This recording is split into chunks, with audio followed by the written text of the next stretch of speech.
The Formula One Grand Prix.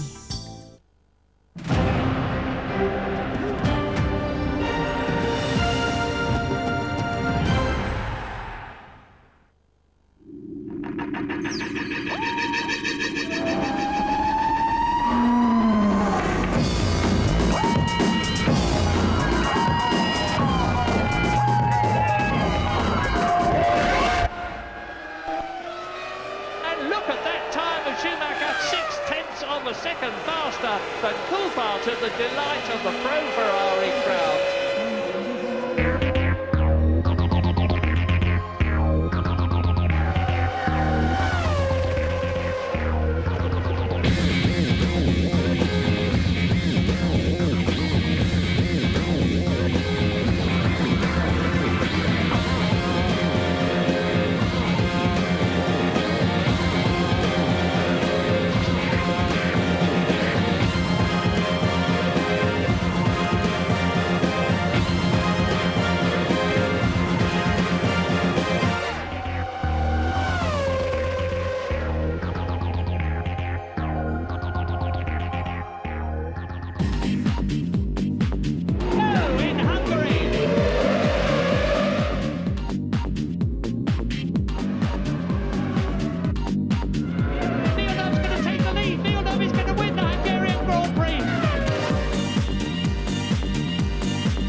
They're away together. This is going to be so close.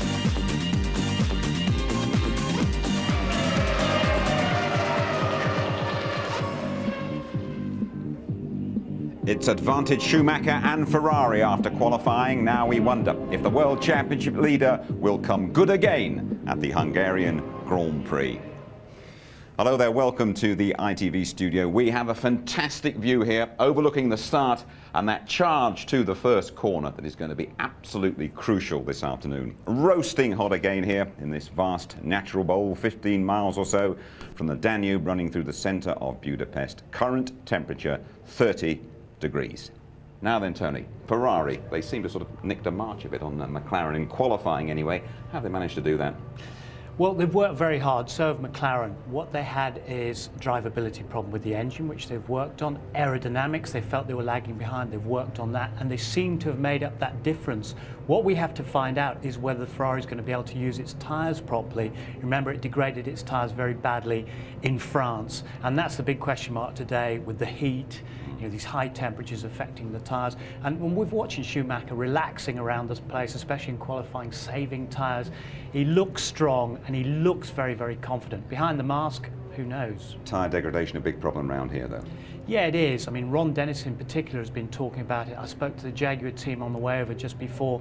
Bridgestone said it's not quite so bad this year. They said, well, look, it still is. Some will go with scrubbed fronts, some will go with new ones. James will no doubt bring us up to speed on that. Absolutely. Let's have a word about David Coulthard. Quickest in the morning warm-up and on the front two rows again. So consistent in qualifying throughout the season. Yeah, because when he went out early on, he got provisional pole position and he'd got an 18-1. I think with his engineer, Pat Fry, they'd gone in their own direction, whereas Mika Hakkinen had taken some fairly radical steps with his car, which weren't going particularly well. Michael Schumacher, though, different class in qualifying. He would have been even quicker if, what was it, Frentzen hadn't got in his way on the way round. I mean, he is, you know, the best racing driver in the world. He's absolutely fabulous to watch, so exciting at every point. Now, Frentzen did get out of his way there, but what you notice, the undulations, the bumps in the circuit, and how nervous his car appears. Well, that is exacerbated by these undulations in the track. Just look at him changing lot there as he comes along and blasts his way into the provisional pole position at that time and made everyone else look a little bit silly, it has to be said, but he needs to do it here. He needs to win here because we've got Spa coming up. After that, we've got Monza, high-speed tracks where McLaren are going to be really, really good. Irvine said, look, he has to do it, otherwise the championship will melt away. That's Irv's view. Okay, and Hakkinen and Coulthard just a couple of points behind Schumacher now, but the reigning world champion Hakkinen doesn't seem that happy with the way things are going here. Well, I go back to France before the Saturday night at France. He couldn't get the car right. He couldn't get the balance the way he wanted it. This was the same here, and they tried these radical setups. He went out early and got this one set up, tried it out, went back a bit later and got his way to third place.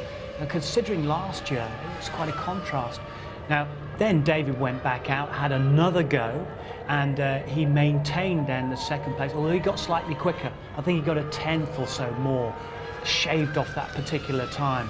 But again, he's coming back from an accident in Valencia, quite a high-speed accident, and again, the steely resolve you're seeing in the guy. He's up there, front row, and the two fittest guys in motor racing at the moment on the front row of the grid. Tony, we have to give a big qualifying tick to Williams, Ralf Schumacher and young Jenson Button. It's very, very impressive, BMW and Williams, the way they're so competitive this season. Looks a bit like an old sort of First World War biplane sprouting wings on the top of the airbox and goodness knows what, but very effective. That car has been quite cumbersome, quite heavy on slow bends and on slow circuits. They've got a revamped qualifying engine they used in the BMW, and they've also got revised aerodynamics, which Jenson was able to use, and I was very impressed with Button. He was just 3/10 behind Ralph. He's never been here before. I mean, superb. So there we are then, Tony. Michael Schumacher on pole for the 4th time in Hungary. That equals Senna's record here. Take us through the grid. Well, what's Schumacher do? Is he going to go for it? Is he going to hang back a little bit? He's worried about the starts. Clearly, he's been practicing his starts. Coulthard needs to make the best start he's ever made. He's on the dirty side. He's been sweeping the track this morning during warm-up. And we've talked about the Williams BMWs. Barrichello said the track just doesn't suit him. Frentzen says a big test of man and machine today. Fisichella was blocked by Schumacher, complained about that. Button, very, very impressive. Salo in the top 10. Irvine here, big weight of pressure on him. Jack Nasser, the big boss of Ford, is here watching. Wirtz is recovering from his cut leg. He had an accident in Valencia as well. Truly very bad balance on the car. Now, Deniz and Alesi had that big smash together at Hockenheim. There they are, side by side. I hope there's no fireworks from those two. Della Rosa has also said that their car is not suited here at all. Now look at the BAR Hondas though.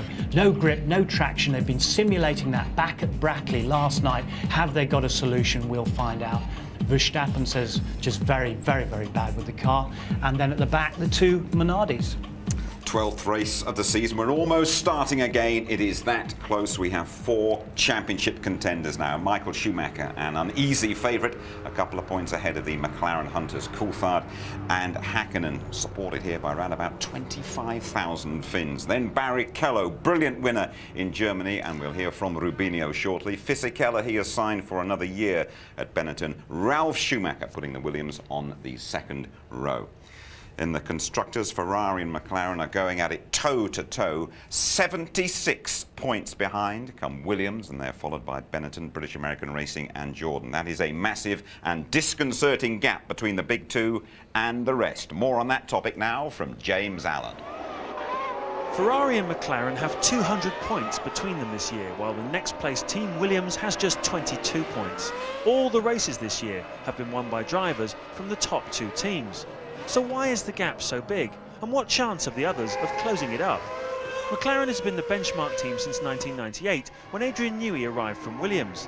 His first design for McLaren was a revolution, and the others are still trying to catch up. At the first race that season, it was 1.7 seconds a lap faster than the next car. So what is the magic ingredient the other teams need to close the gap? I arrived at a time when there was a major regulation change, which I generally enjoy. It allows you to do things that perhaps you couldn't do, or allows new avenues to explore. What happens is, with a new set of regulations, the best resourced teams tend to read it better. They have more research facilities, and so expect to see a big gap to start with, and that slowly close up as in effect other people copy. Ferrari have been there or thereabouts since 1997, and this year's car is right on McLaren's pace. Even though the chasing teams have closed up a little in terms of average lap time, the gulf between them and the top 2 remains basically a second a lap. Ralf Schumacher's grid slot today is only the 5th time another team has broken into the front 2 rows this season. Williams didn't expect to be this close to the front runners in BMW's first season, and once the engine's developed, they'll be hoping to find that extra second a lap. I think, yeah, let's go for a good lap, and you've got a McLaren or a Ferrari in front. It can feel a bit strange sometimes when they're pulling away and you know you've done a good lap, the limit of the car, and they're still pulling away.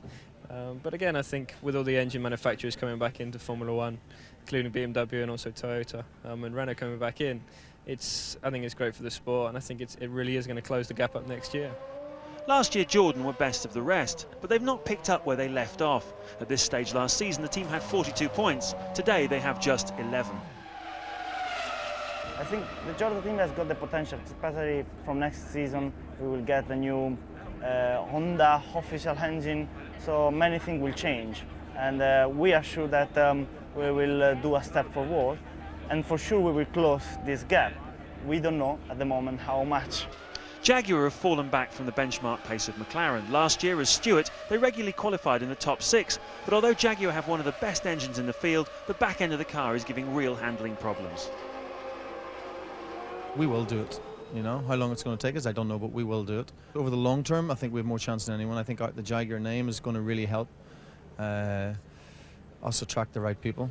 So who else might make the leap to McLaren and Ferrari's level? Will it be Benetton with Renault power, or will Honda push BAR to the front? One thing's for sure, the top 2 teams will keep moving forwards as well. So then the challengers all talking about tomorrow's, Tony, but having 2 really great teams is not healthy for Formula One, is it? Well, no, not right now, but actually the back of the grid teams made the biggest jump over the winter time. That was because of the stability of the regulations.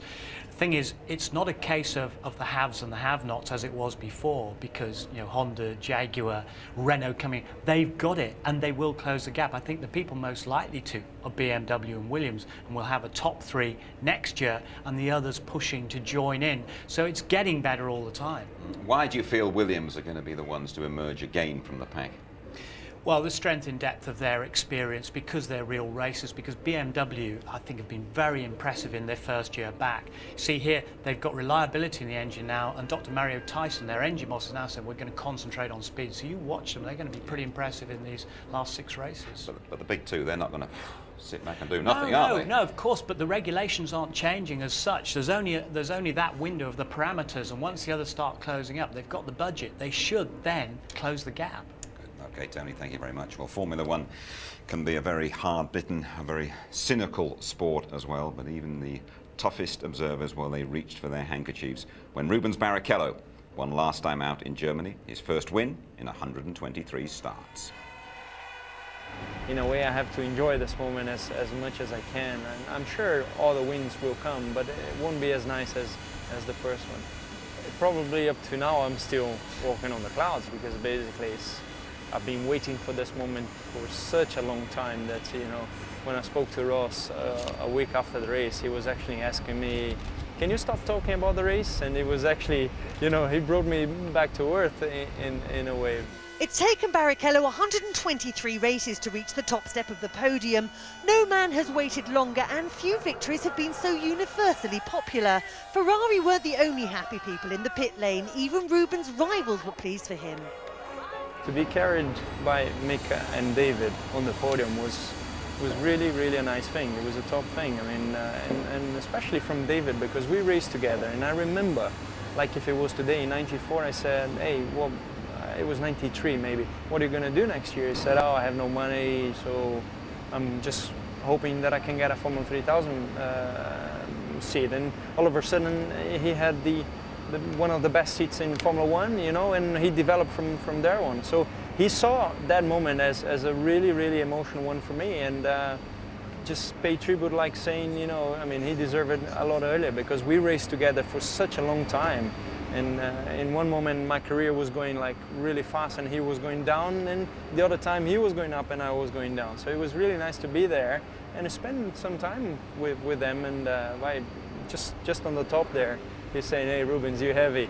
And it was nice to be there. It was really nice. The pair first went head-to-head in 1991 when they were the leading lights in the British Formula 3 Championship. Barrichello just took the title, beating Coulthard to second place. It would be a further 9 years before Rubens was victorious again. We raced so close at that year, you know, and he won like Macau, he won Zandvoort, I won the championship. I had really bad starts, he had really good ones, I had really good pole positions, he had not such a good qualifier, so we really fight. It was really good. I mean, it's good that he go up the ranks and see a friend of yours, because yeah, he raced for McLaren and I raced for Ferrari. Maybe he has problems with other drivers, but not with me. I mean, we can crash and still talk. That's nice. Rubens Williams is now just 10 points behind championship leader Michael Schumacher. Mathematically, he's a contender for the crown, but in reality, team orders are likely to come into play and he'll be back in a supporting role. I had a really marvelous conversation with Luca de Montezemolo.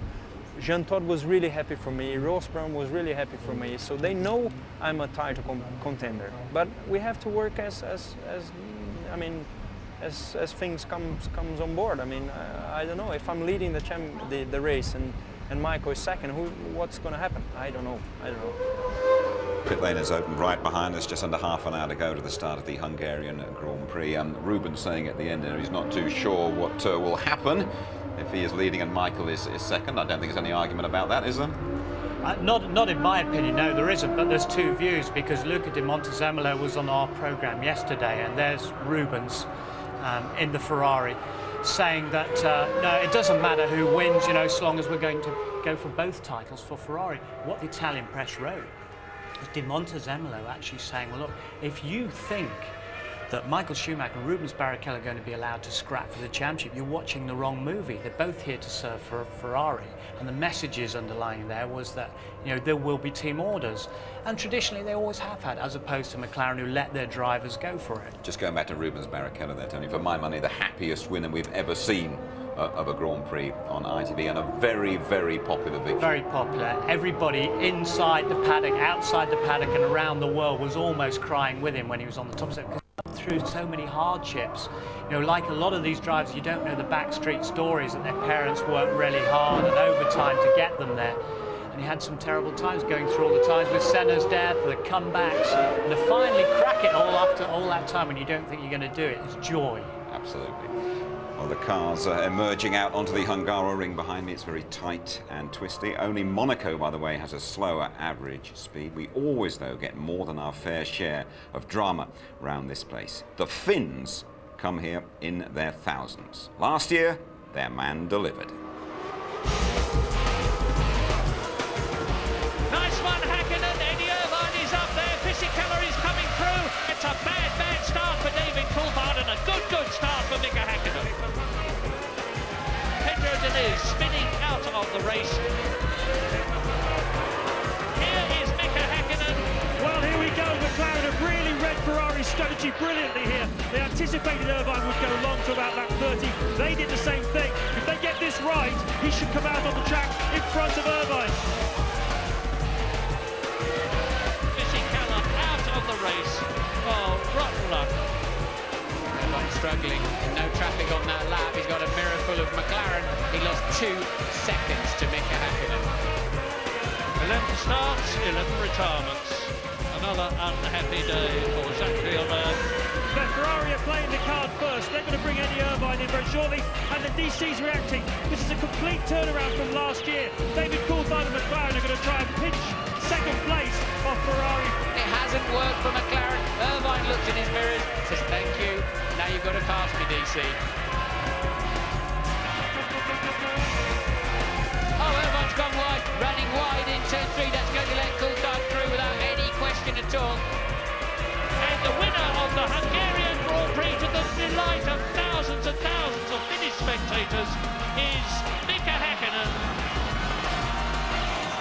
Hakkinen so classy last year. I just hope someone's remembered to turn the lights out in Finland.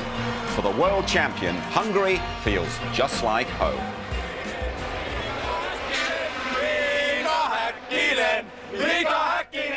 Well, Hungary and Finnish people, they think about the lives the same. You know, the language is the same, and they think about we are like a cousins together.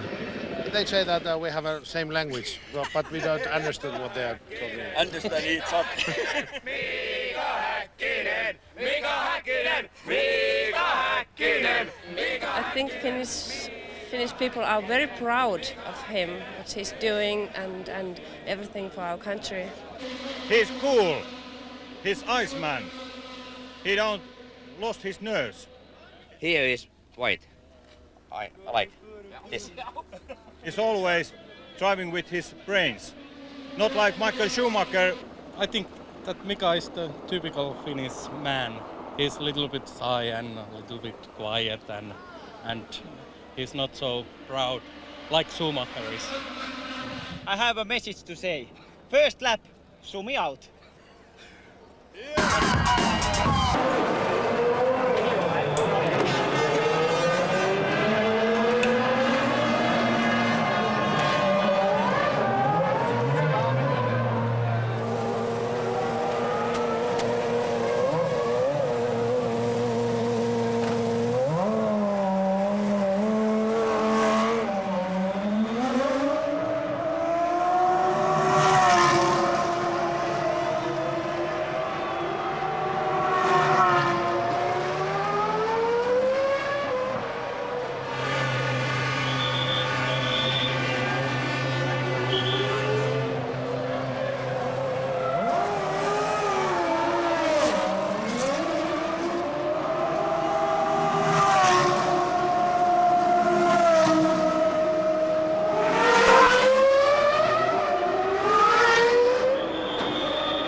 Ralf Schumacher just avoiding a car. Ralf Schumacher, best qualifying of the season so far, a good chance. What's the main challenge of this race? Well, I mean, I think we have a good chance to score points anyway, and if not, to come on the podium. I mean, we are on the dirty side. That's a bit of a shame to start, but we'll see how the race goes on. Now, during the warm-up, you were trying very hard, as was Jensen, to clean up this side of the track. Will that have much effect? Well, I hope so. We'll see. We'll find out at the start. Thanks a lot, Ralf.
Giancarlo Fisichella starting 7th, but it's virtually impossible to overtake here, so do you have a clever strategy?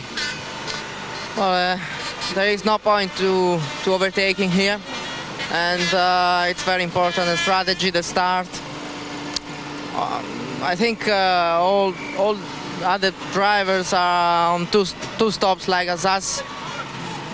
Maybe someone in front of us, maybe 3. It will be a very difficult race, very tough race for physically, and even for the car, because it's very, very hot. How have you prepared for that heat? Have you been drinking a lot more all morning? Have you been drinking a lot more all morning?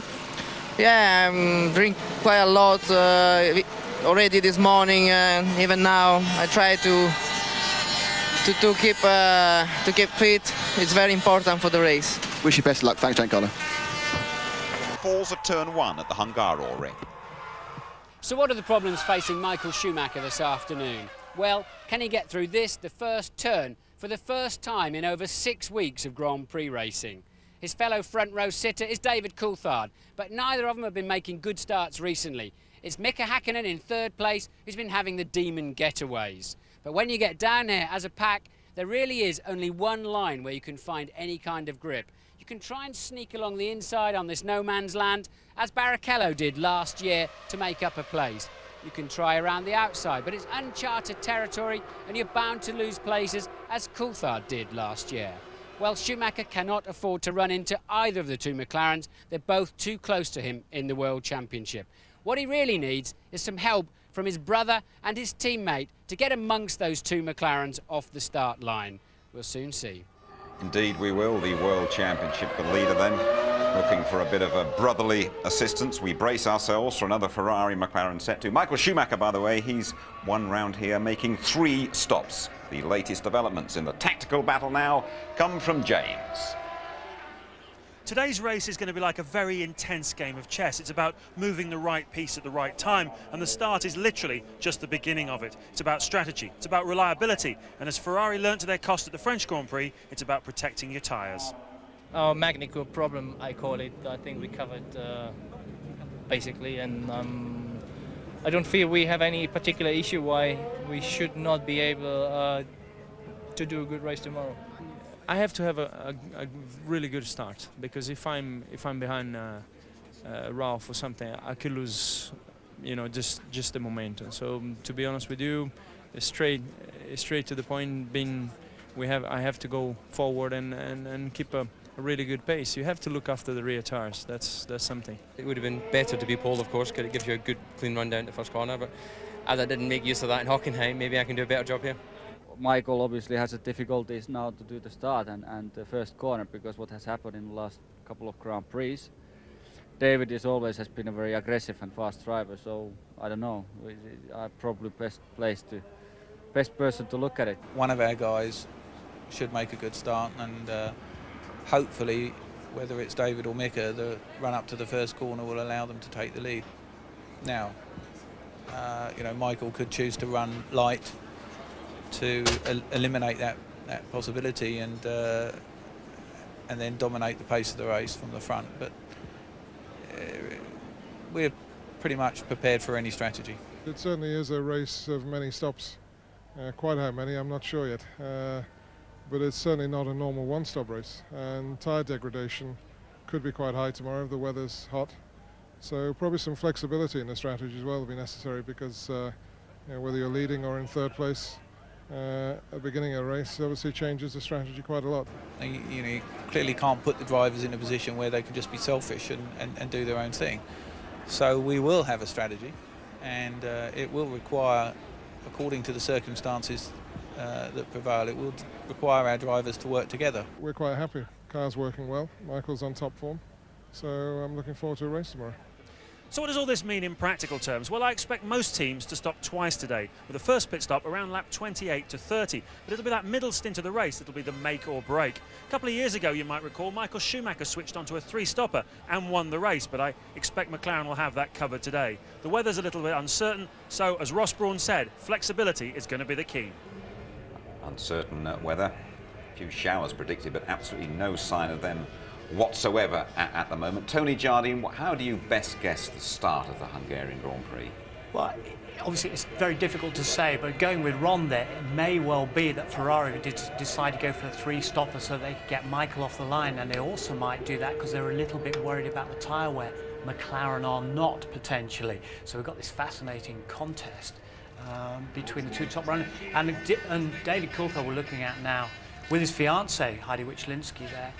He's got to make the best start he's ever done, because he's on the dirty side of the track, and have a go down the inside on that dirty bit. See if he can concentrate and outpace Schumacher, because Schumacher's going to be back of his mind. He's made such awful starts recently. Too much wheel spin. You have to make it good. And there's Ralf Schumacher as well, 4th on the grid, his best of this year. Thank you, Tony. Now, the latest news. We are in for a hot race, and Louise starts with details of the morning warm-up. David Coulthard was the fastest man in morning warm-up.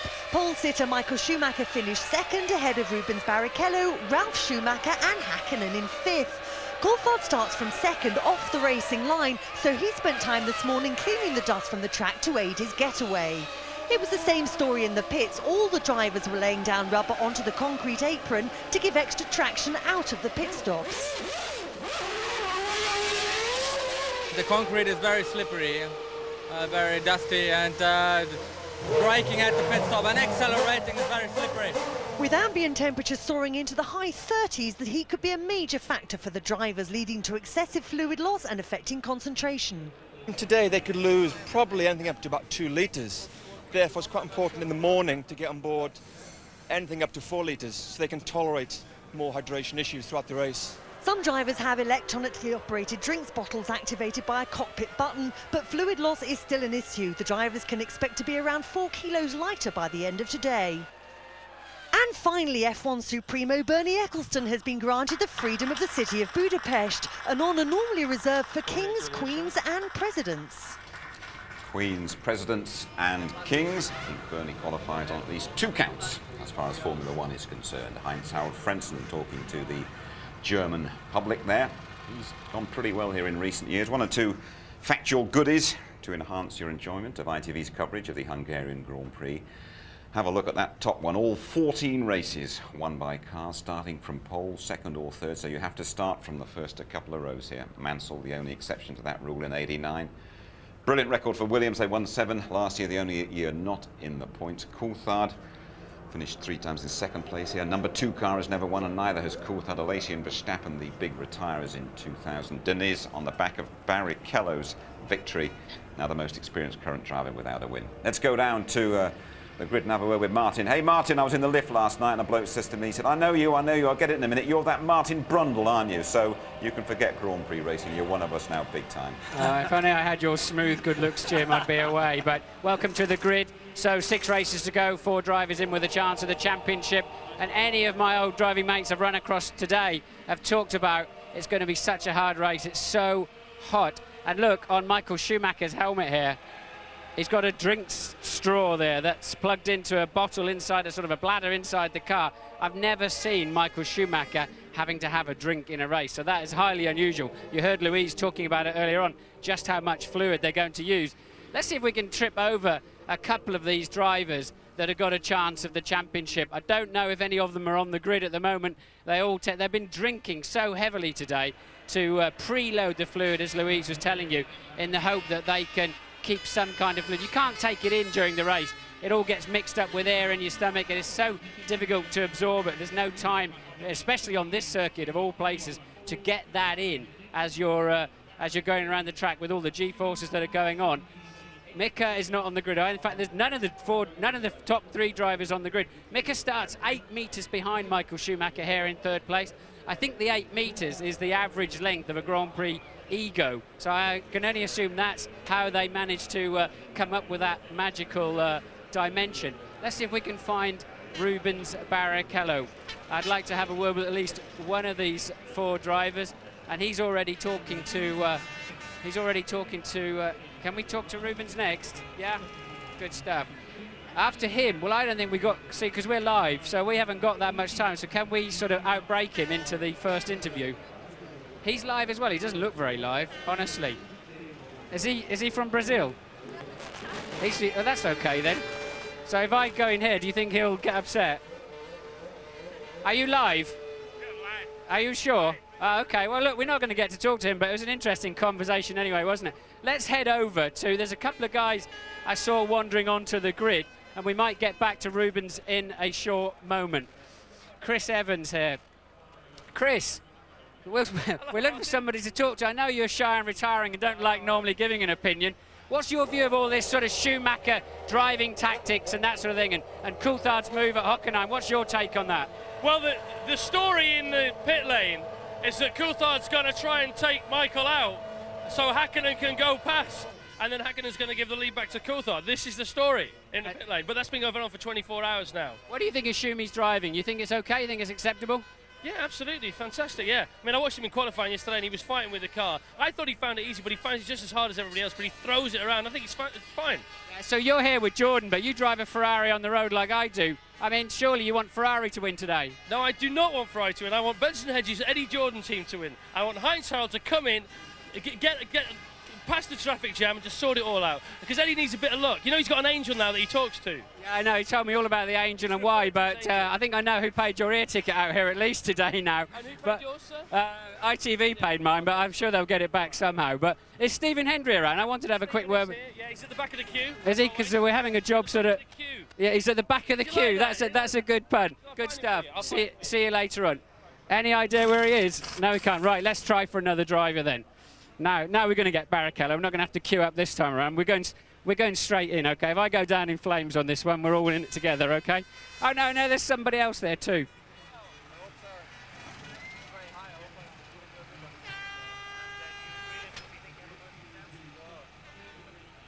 Rubens. So finally we wanted to talk to some of the guys in with a chance of the championship. You're not where you would want to be on the grid as you were in Hockenheim, but what chance have you got today?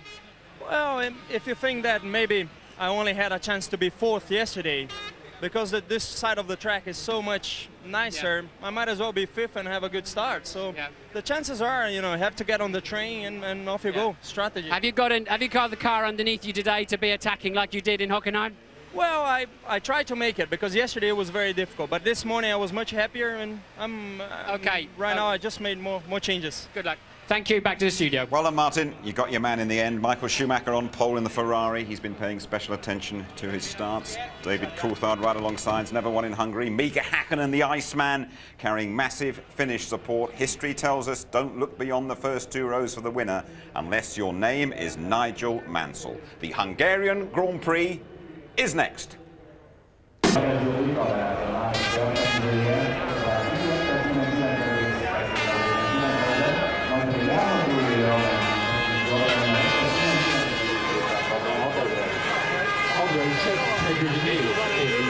Patronus number 16 with a time of 1 minute 19.451. And Sean Lacey, number 14 with a time of '"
Alan Prost, you're the professor. Were you giving Eddie Jordan some advice? No, we're talking about Formula One in general and the future of Formula One. Okay, how are you going to actually, what's the strategy for this race for your drivers? You were a master at it when you were in Formula One. What do you advise them? Yeah, you know, some races you can have some different strategy. That's the kind of race where it's very difficult to have a different strategy because it's obviously you cannot overtake. It's very difficult to overtake. Very warm and difficult to handle the tire situation. Almost everybody on two-stop strategy. So I think for us, and we have to wait and hope something happen, you know, to have a different strategy. Maybe a safety car, something like that.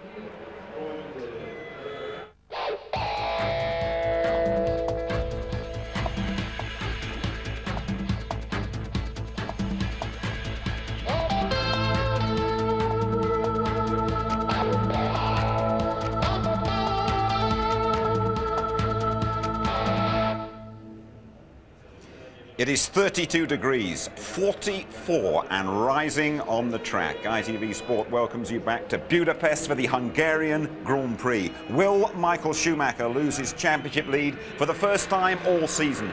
What will happen in that downhill charge to the first corner? We're about to find out with Martin Brundle and Murray Walker.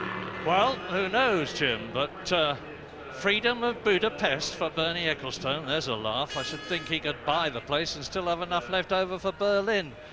But this is a very, very tricky circuit. 77 laps, and it's mostly twisting, like the bit that you can see now.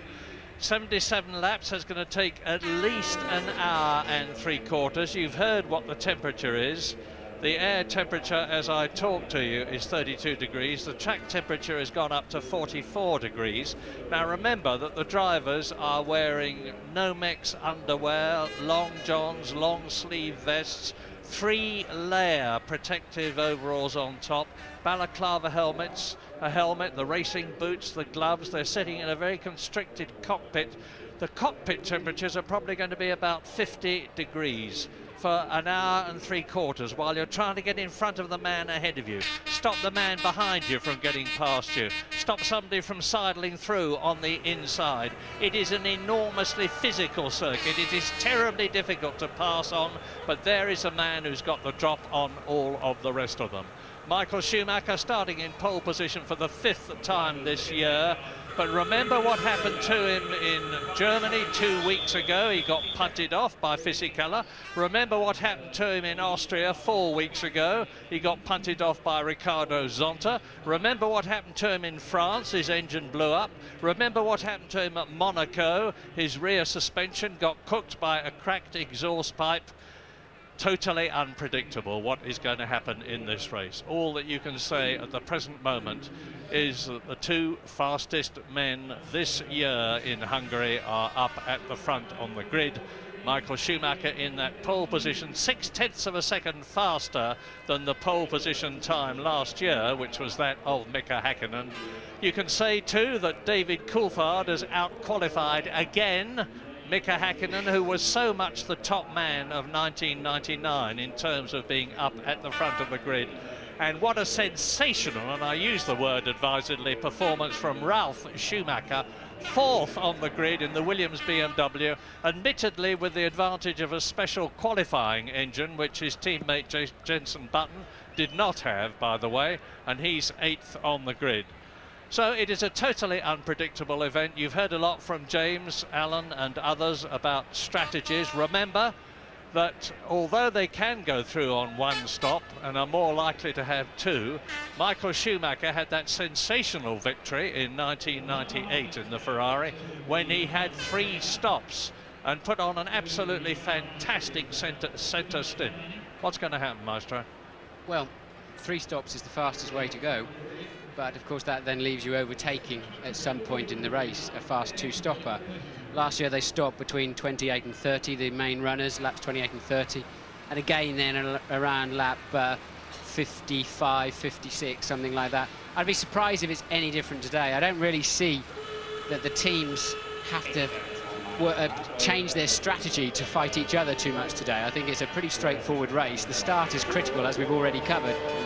And Häkkinen's got a problem though. I don't think his car's working still how he wants it. They were changing it before the warm-up, during the warm-up, I think going to the grid.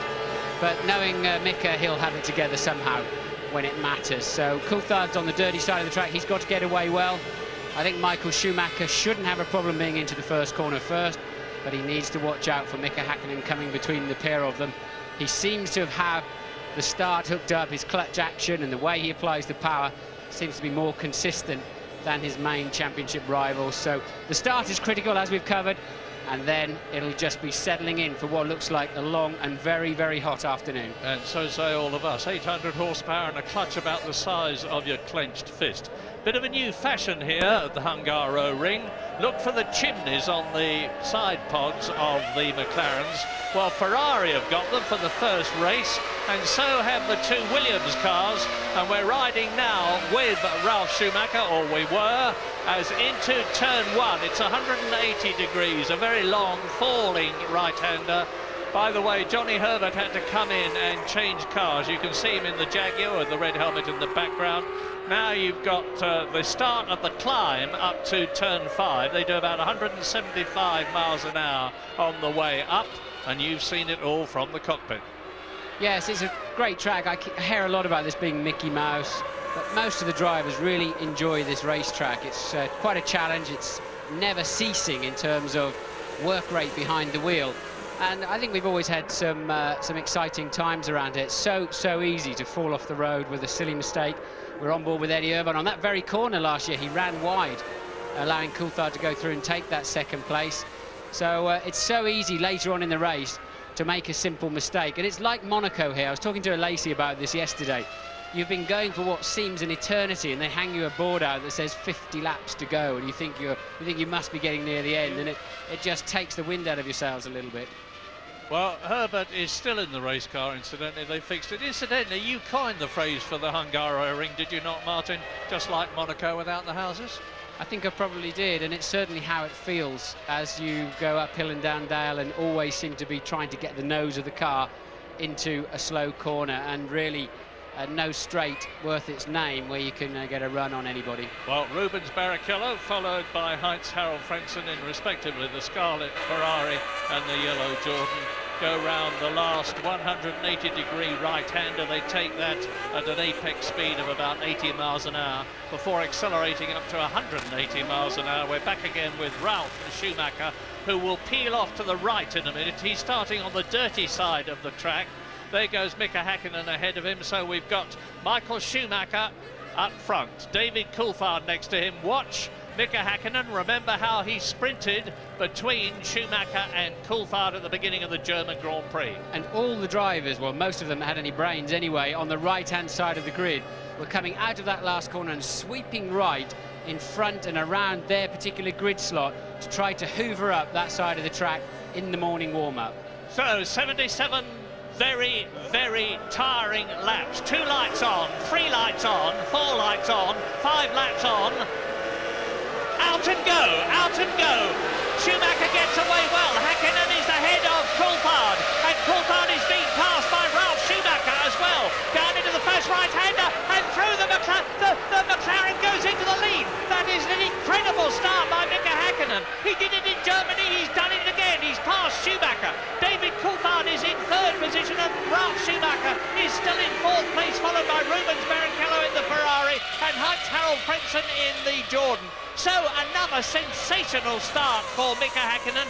Now, does this mean to say that the Finn is on a long strategy, on light fuel to let him get away? We expected that with Michael Schumacher. I didn't expect it with Häkkinen. I don't think he is, Murray. I think he's just, as we said before the race started, Häkkinen has aced it with regard to the clutch, and somebody's off there, somebody's lost the nose of their car. It's the BAR of Villeneuve has lost the front wing, but Häkkinen just hooks up, and he seems to get into 2nd gear better too.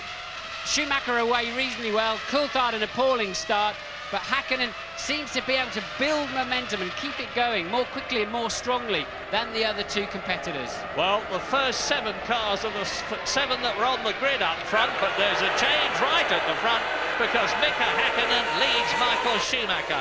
And Michael Schumacher's got a tussle on his hands now because it is so difficult to get past on this track, and Mika Häkkinen is not about to move over. No, so blistering one from Häkkinen, he's certainly keeping that. Now watch, Coulthard just bogged down, didn't get away at all. Oh, they've cut away from that replay, and Häkkinen just literally sprinted between the pair of them, and seems like he gets into 2nd gear. Maybe he pulls it a little bit later than the others and just keeps building acceleration. Then Coulthard had to keep really tight around the outside of Ralf Schumacher and managed to get track position down into turn 2. Critical move there for Coulthard. It keeps him in touch with these 2 pace setters. But I think Schumacher will undoubtedly have a faster car than Mika Häkkinen in the race. There goes the nose of Villeneuve. He's run into the back of De La Rosa in the arrows, and we don't know if he's done any damage to that arrows. And they're both in the pits. There is the BAR getting a new nose cone, but it's destroyed the race for Jacques Villeneuve, who of course won it here in 96 and 97 in the Williams. And De La Rosa in the pit too, so maybe he did get some damage to his rear tire. De La Rosa you saw smoking away behind the picture there of Villeneuve. But look at this, the 3 top men in the World Championship, the 2 McLarens sandwiching Michael Schumacher in the Ferrari, Häkkinen, Schumacher, Coulthard, and they're breaking away now because Ralf Schumacher is a bit of a roadblock. There's a gap behind Coulthard And then it is Ralf Schumacher in the Williams BMW. David Coulthard is the fastest man on the track at the moment. And Rubens Barrichello is bottled up by Ralf Schumacher's Williams BMW. Barrichello in the second Ferrari, and he's not even looking like getting past it. No, Coulthard fastest in the warm-up this morning, Häkkinen off the pace. The two Ferraris really just about matching Coulthard's pace, so it doesn't surprise me to see that Häkkinen cannot make a break for it, Murray. So the question now, and it's very early in the race, of course, we're on lap 3 out of 77 laps, is what about the strategies? When are they going to come in and take on more fuel and new Bridgestone tyres? All I can tell you at the moment is that David Coulthard, he keeps on accelerating and closing up to David Coulthard. He's put up the fastest lap. Here's the replay now. There is Michael Schumacher getting away. Watch Mika Häkkinen behind the Ferrari. David Coulthard almost bogs down. Ralf Schumacher gets his nose ahead, but David Coulthard fights back, and Mika Häkkinen goes through on the inside of turn 1, just as Rubens Barrichello did in the Stewart last year to make up places. That is where Häkkinen was absolutely brilliant right at the start, as he was at Hockenheim. Yes, look at the back of Coulthard and Ralf Schumacher there. They were incredibly close to touching, but managed to get away with it. And now Häkkinen has pulled a slight advantage and does a very, very fast lap, 6/10 faster than Schumacher. Whether Schumacher made a mistake while we were having that replay at the start, I don't know. But Häkkinen and Coulthard very low, 1 minute 22.1 for Häkkinen, 22.7 for Schumacher, 23.2 for David Coulthard. So I don't know what's going on there. Fastest lap last year, David Coulthard, 1 minute 20.7, so he's about 1.5 seconds slower now, but with a pretty heavy fuel load at the beginning of the race. Well, the two McLaren started the race with brand new sticker front tyres, and they seem to have, certainly Häkkinen has brought those in and making them work very well as we head around halfway now around lap 4. So on lap 4, Mika Häkkinen leads Schumacher. Coulthard is third. Ralf Schumacher is still fourth, and he's nearly 4 seconds behind the lead car at the present moment. Rubens Barrichello in the Ferrari is fifth ahead of Heinz-Harald Frentzen, just 0.8 of a second. Seventh is Fisichella, eighth is Jenson Button, ninth is Eddie Irvine, who's gained a place. Wurz is 10th, and James Allen has got news. Murray, the significance of the new tyres on the McLarens is, of course, that they do tend to go off about the 2nd to the 5th laps. We've seen that throughout the weekend, these super soft Bridgestones. Michael Schumacher and Rubens Barrichello both started on tyres which had been bedded in, so Michael has got to attack in these next 2 or 3 laps. He don't have any chance of getting past Mika, because after that, Mika's tyres will start to come back to him. I saw Mika making big changes on the grid to the front end of the car. He was obviously unhappy with it, but seems to be working okay for him at the moment. Well, Eddie Irvine has done well. He's gone ahead of Mika Salo, who started on the grid before him, and the Jaguar is now in 9th position, well in the top 10. Alexander Wurz in the Benetton is in 10th position, and Mika Salo, who has been going so well in the Sauber, as has his teammate Pedro Diniz. They've been going much better here at the Hockenheim ring, at the Ankara ring, than they have done before, and they are now in respectively 11th and 12th places as we watch the race leaders with Mika Häkkinen increasing his speed all the time. He's now leading Michael Schumacher by 1.2 seconds. You can see the lead stretching all the time. Yes, what's happened is you've seen Michael Schumacher fall away and Coulthard fall away by the same amount. I think those first 2 or 3 laps tucked up in the slipstream of Häkkinen's McLaren has probably done some damage to their tyres. Häkkinen there understeering quite badly, as it happens through 11 and 12, but Häkkinen now clearly has the superior pace through the middle section, the critical slow part of this racetrack with all the little left rights and just 60-70 mile an hour corners, and he's going to extend that lead this lap yet again. Well, interesting, because during the warm-up this morning he was 1.2 seconds off the pace. You're right, Martin, it's now 1.5 seconds between Häkkinen in the lead and Schumacher in second place. And Häkkinen was testing different fuel loads this morning. It certainly seems to have worked, because look at him now. Yes, but he's only, you know, he is pulling the leader. He's 2 to 3 tenths faster than Schumacher and Coulthard. That doesn't suggest he's on a 3-stopper, for example. That's not enough of a time difference. Maybe he could be running a bit lighter, but I'll be surprised if he's on anything other than a 2-stopper. We'll have to wait and see. Yeah, it's so confusing these days. They can bring him in early, bring him in late. For instance, last year, David Coulthard only stopped once, and he came in on lap 58 out of 77. We thought he was never going to come in. 4 out of the top 6 last year stopped twice. 2 out of the top 6, that's Coulthard and Rubens Barrichello, only stopped once. And now Mika Häkkinen 1.5 seconds clear of Michael Schumacher in the Ferrari. There is the visual gap down to David Coulthard. Ralf Schumacher is 3 seconds behind David Coulthard in the Williams BMW. He is still in 4th place. And now we've just got to let this race settle. Let the race come to the drivers. We're on lap 6. We're getting on towards 1/11th distance. There's Häkkinen murdering them in the middle sector of the lap again. A full 6/10 quicker than Coulthard and a 3/10 quicker than Schumacher, just in one section of this racetrack. Ralf Schumacher's holding there 4th place easily from Rubens Barrichello, who says this is not his best circuit. Frentzen 6th, Fisichella 7th.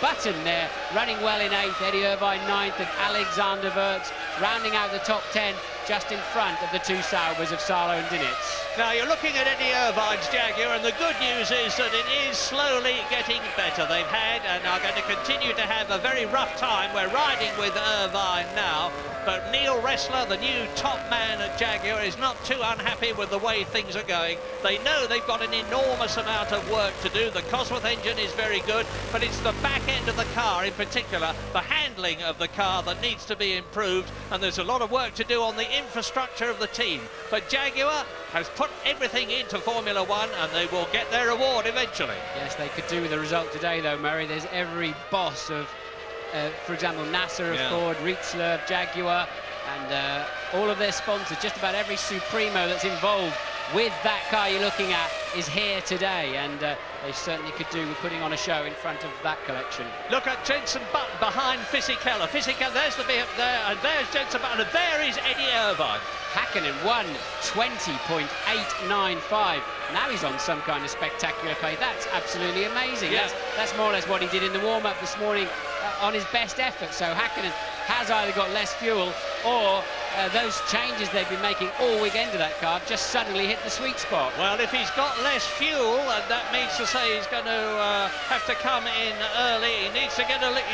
And Irvine takes Button. I think Button ran wide into turn 1, and Irvine taking over that 8th place. I think Jensen got out as Fisichella recovers onto the track too. So maybe there's some fluid or something down there into turn 1, but Jensen Button out into that territory where there's almost no return, but he did manage to keep it on round the outside. Here we go, look, and it's Fisichella spinning off, Button sort of almost being sucked along and followed into Fisichella's track, and Eddie Irvine getting a run on the short straight down into turn 2. So Irvine is where Fisichella was, and the answer is 7th place for the Jaguar of Eddie Irvine. There is Fisichella, you see, on the left, running very wide indeed, nearly losing it, going onto the grass. Jenson Button sees his front full of spinning Benetton, stays on the track. Eddie Irvine dives through on the right, and Mika Häkkinen is now leading by 3.1 seconds on lap 8 out of 77. Yes, it seemed, if there's not oil on the track, it seemed as if Jensen almost got a bit of tunnel vision there and followed Fisichella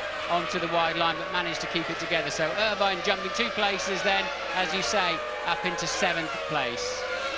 McLaren leads, Ferrari 2nd, McLaren 3rd. Looking good for Woking. Williams BMW is 4th and Ferrari is 5th. Rubens Barrichello is 1.4 seconds behind Ralf Schumacher's Williams BMW, and the Brazilian seemingly cannot do anything about it. He's not right up tight behind the Williams BMW. He needs to be, because he needs to be pressuring Ralf Schumacher, and David Coulthard is now on a really quick lap. He's gone through the first sector of this course, which is 2.5 miles long, faster than anybody else has gone. 1/10 of a second, that's not very much, but if you keep on piling up an increase like that, you can close right on the car in front. And at the present moment, he's 1.5 seconds behind Michael Schumacher.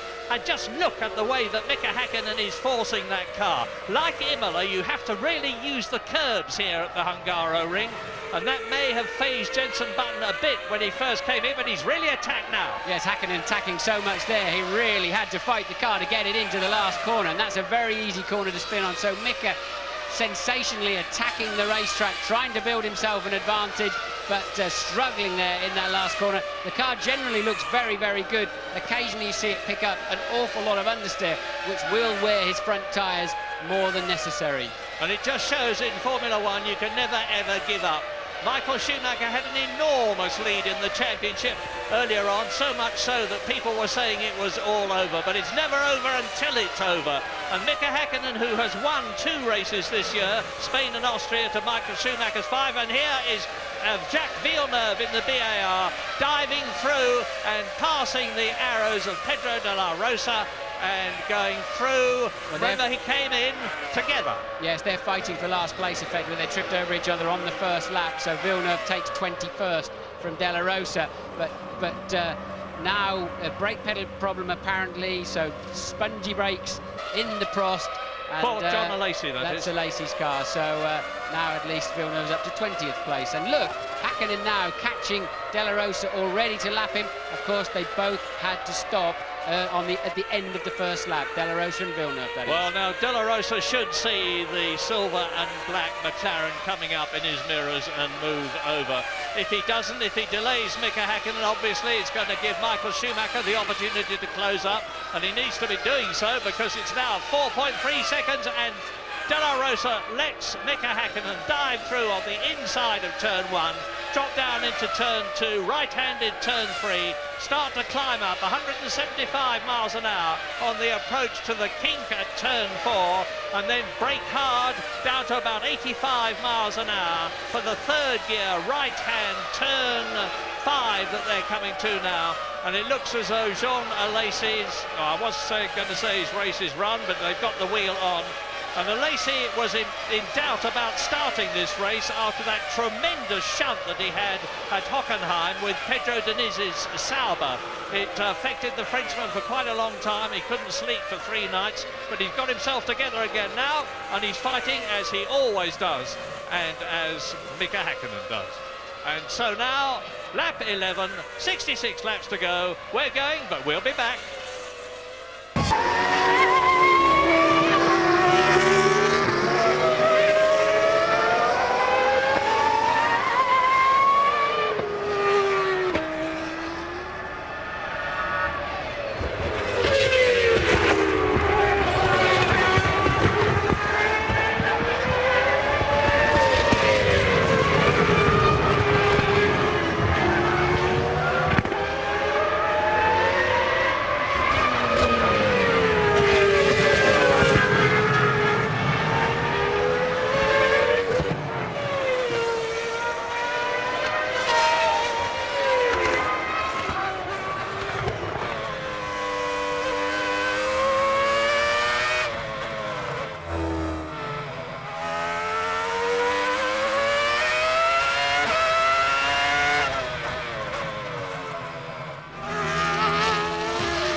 He's now nearly 5.5 seconds ahead of Michael Schumacher.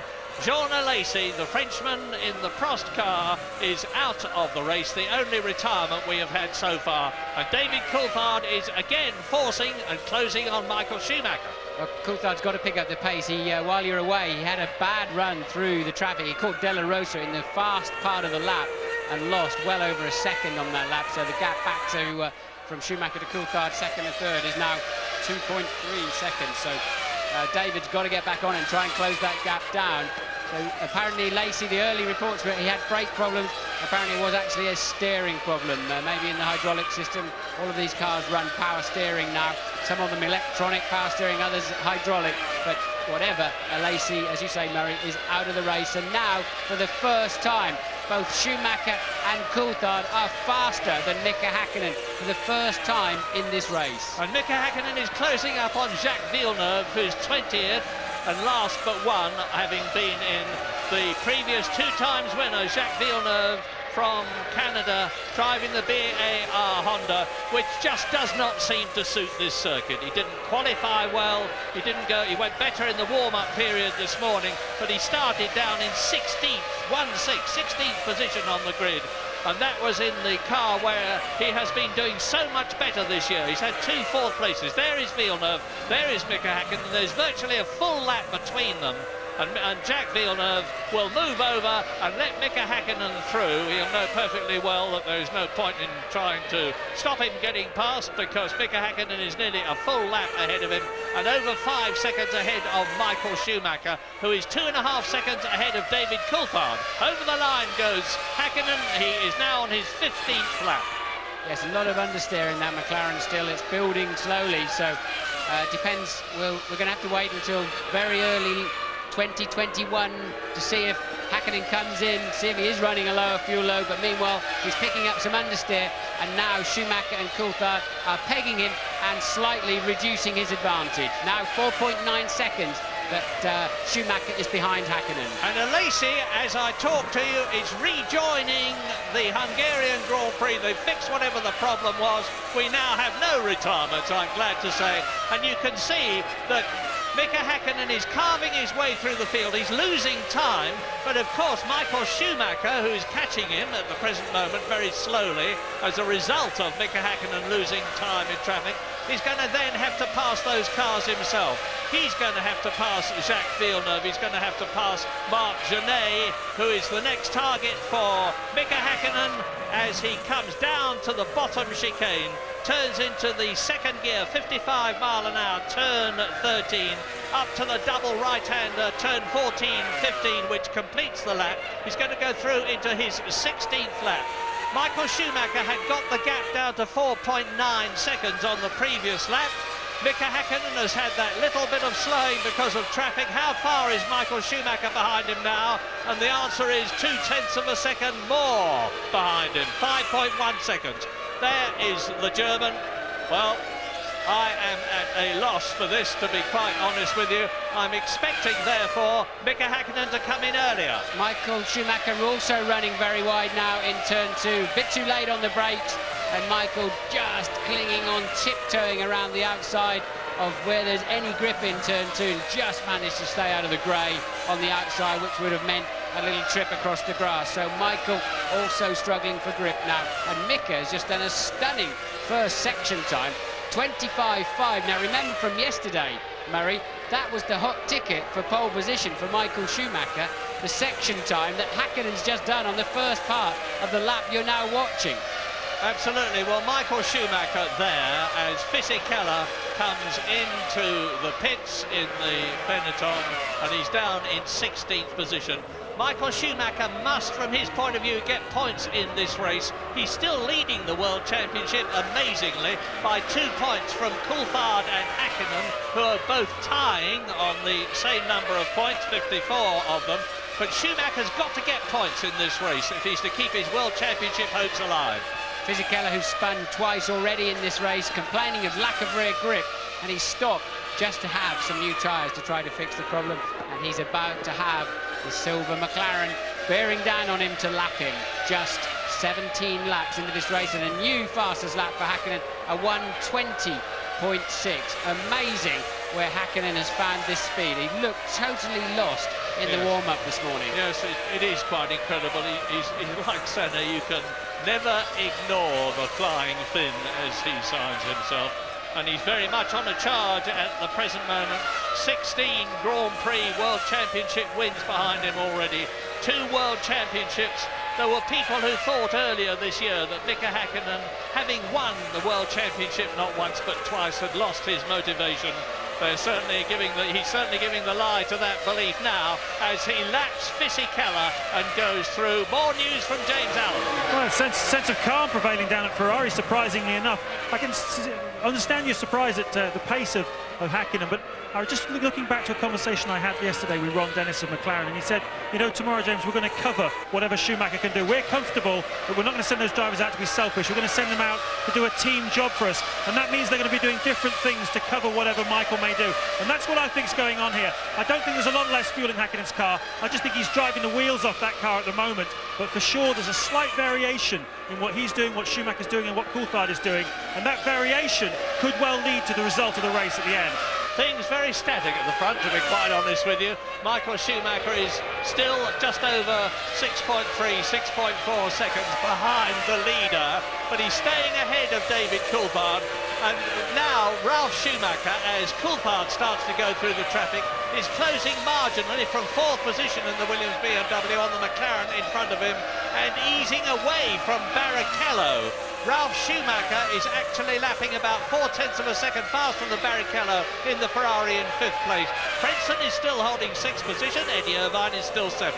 There's a bit of traffic ahead of Michael Schumacher, but I hear what you're saying, James, but unless Häkkinen pits in the next 2 or 3 laps, and Michael can carry on for another 4, 5, 6 laps after that, Häkkinen's giving absolutely nothing away. He's out there racing and he's leading the Grand Prix on speed and merit at this point, unless he has to pit in the very near future.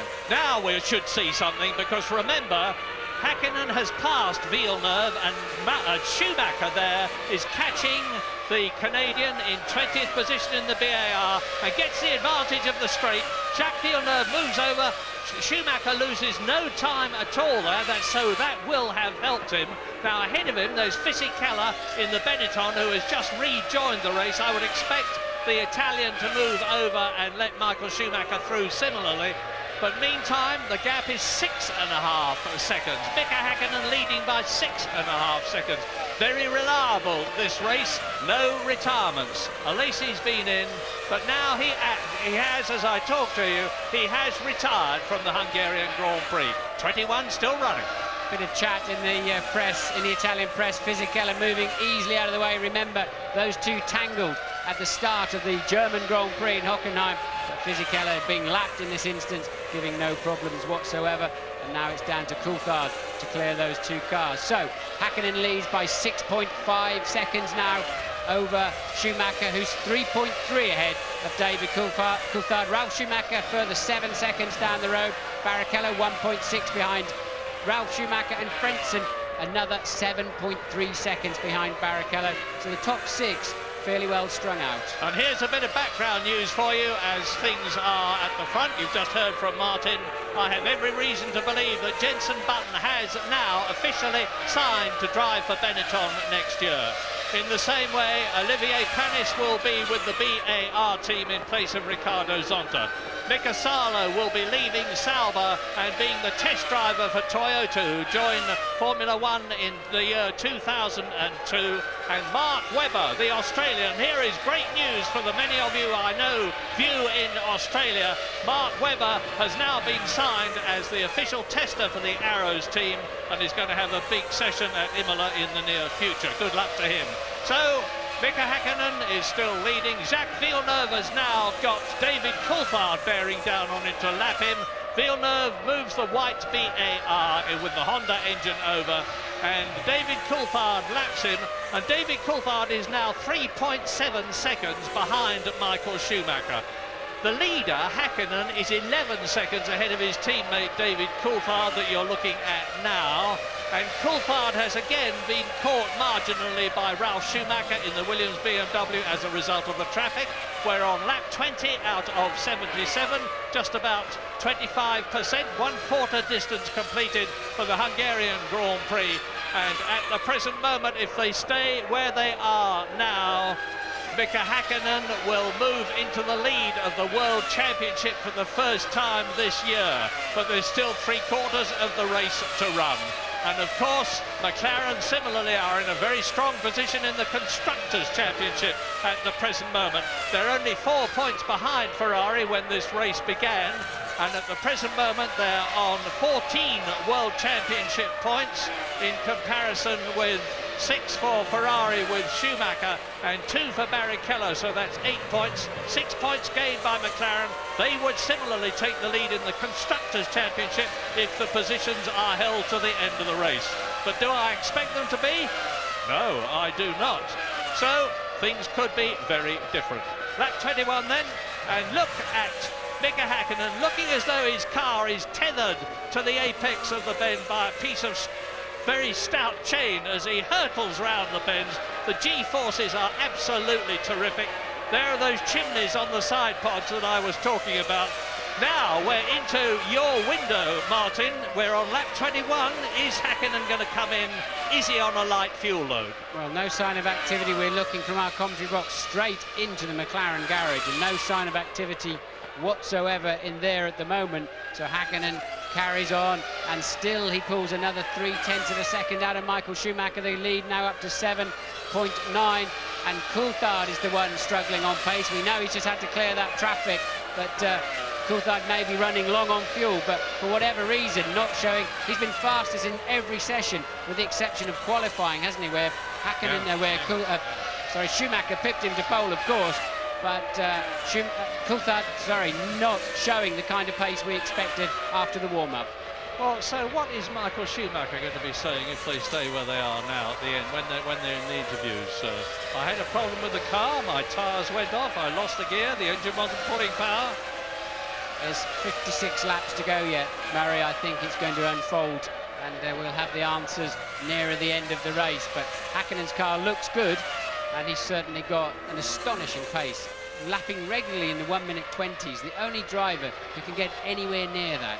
And he is up to Marc Genet, the Spanish driver in the Minardi, who moves over and lets Häkkinen lap him. Genet is in 17th position, and Mika Häkkinen now sets his sights on the arrows of Jos Verstappen, the lead arrows, because Pedro de la Rosa is in 21st position, Jos Verstappen is in 16th place, and we're riding now with Eddie Irvine in 7th position, and just 1.3 seconds ahead of Irvine, you can see the yellow Jordan Honda of Heinz-Harald Frentzen. Now, Frentzen was 4th in last year's race.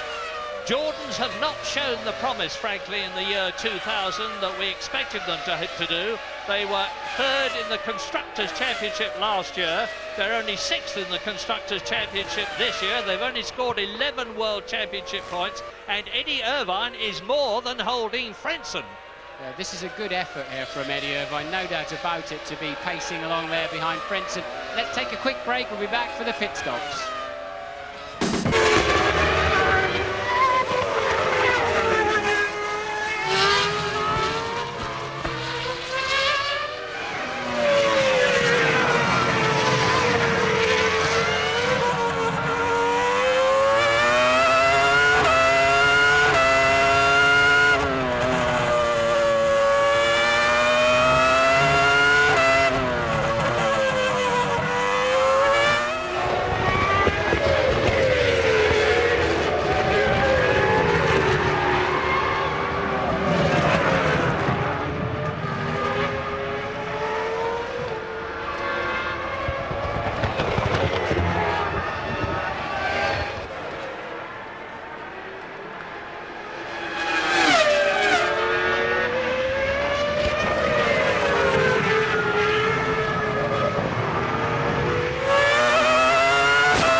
25, and Nick Heidfeld struggling in the pit lane, watched by his team boss, the unfortunate Alain Prost, 4 times world champion, who must be ruining the day he ever decided to be a team owner. And Eddie Irvine comes in from what was 7th position, which is now occupied by Jenson Button.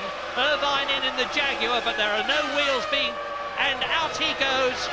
So Button is now up into 7th position, ahead of Eddie Irvine. 9th is Wurz, 10th is Mika Salo, and the other Mika Häkkinen that you are looking at now, coming through to complete his 25th lap, staying out much longer than we thought he would if he had been on a light fuel load, which he presumably is not. Is now just under 7 seconds ahead of Michael Schumacher, having made the fastest lap of the race, which is faster by 0.4 of a second than David Coulthard's fastest lap last year. That's absolutely incredible, a 1:20.268. That's 3/4 of a second quicker than Schumacher or Coulthard could turn, and he still hasn't come into the pits, confirming he is not on a light fuel load. So Häkkinen has just hooked that car up beautifully. James, what can you tell us? Well, I can tell you that Ross Brawn, the technical director at Ferrari, and Luca Baldisseri, Schumacher's race engineer, have been in very, very deep discussions for the last couple of laps. Ross is constantly talking to Michael on the radio as well, asking him what's the problem, and also thinking, what can we do to get ourselves out of this? I agree with you, Martin. I think Häkkinen is really, really on it today, and I think that's what's making the difference. Ferrari could try to put a light fuel load in Schumacher's car when he comes in 2 or 3 laps' time, but I can't really see what difference it's going to make. He just doesn't seem to have the car set up. If it was a tyre problem Schumacher had, he would probably have been in by now as well. It just looks like Häkkinen's got it at the moment. Yes, if they try and put a light fuel load in, they can maybe save 2 seconds on the pit stops and another 2 with a fantastic in and out lap from Schumacher or something, but that will still leave Häkkinen, who's 7.6 seconds down the road, clearly in the lead. So it's all laying in McLaren and particularly Mika Häkkinen's hands at the moment. They are controlling this motor race. Johnny Herbert, 13th in the Jaguar. He's being caught and about to be lapped by Mika Häkkinen. Here is the second place man, Michael Schumacher, dropping back. It's 9 seconds now. Mika Häkkinen is indeed driving an absolute blinder of a race as David Coulthard goes through. Now look down and you'll see Ralf Schumacher. We haven't seen much of him as Villeneuve goes through, but here is the battle for 4th position between Ralf Schumacher, Michael's brother, in the Williams BMW. Out of the pits goes Jos Verstappen in 16th position in the Arrows, and Rubens Barrichello there in 5th position, the man who won the German Grand Prix at Hockenheim so brilliantly from 18th on the grid 2 weeks ago to move within 10 points of the World Championship lead. Cannot do anything about Ralf Schumacher. Ferrari mechanics in the pit lane, and will McLaren respond to that? There you see it for yourself. So who is it for? We don't know which one of the 2 Ferraris it could be to try to launch Barrichello past the Williams of Schumacher, bring him in early and give him a clear piece of track. They can calculate where Rubens would rejoin the racetrack, if there's any cars, if there's any traffic at that point of the race, and we'll see if it is indeed Rubens coming in this lap or whether they're choosing to bring, and it's Schumacher in the pits, and will McLaren respond immediately to that? So Schumacher actually had slightly less fuel than Häkkinen. So there's a surprise, and I would expect Häkkinen to come in on the very next lap.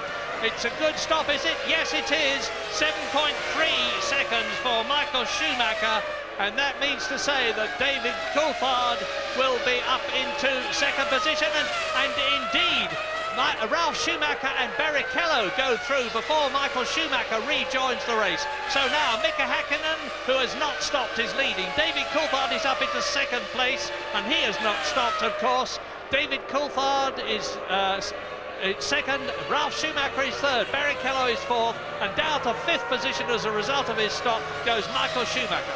Michael Schumacher better hope that brother Ralf is not on a long 2-stopper or indeed a 1-stopper, because for sure Barrichello will get out of his way pretty quickly in the sister Ferrari, but will Ralf Schumacher move out of the way for his brother? So, because Michael's going to be up behind them incredibly quickly as the Minardi rejoins the track. Well, they're great friends out of the cars, the 2 Schumachers, but Ralph will not give way to Michael just because he's his brother. We've seen that in the past, notably when Ralf Schumacher was driving for Jordan and he had a tremendous scrap with his brother in the Ferrari in the Austrian Grand Prix. Refused to give way. Why should he? He was ahead and he made Michael fight his way past. Yes, Johnny Herbert in for a stop. We've seen Fisichella drive straight into the garage and retire from the race. I would imagine he'll talk about handling problems, it would seem, and a long stop there for Johnny Herbert. And look, Barrichello will yield. Barrichello will yield and let Michael take the line into the first corner.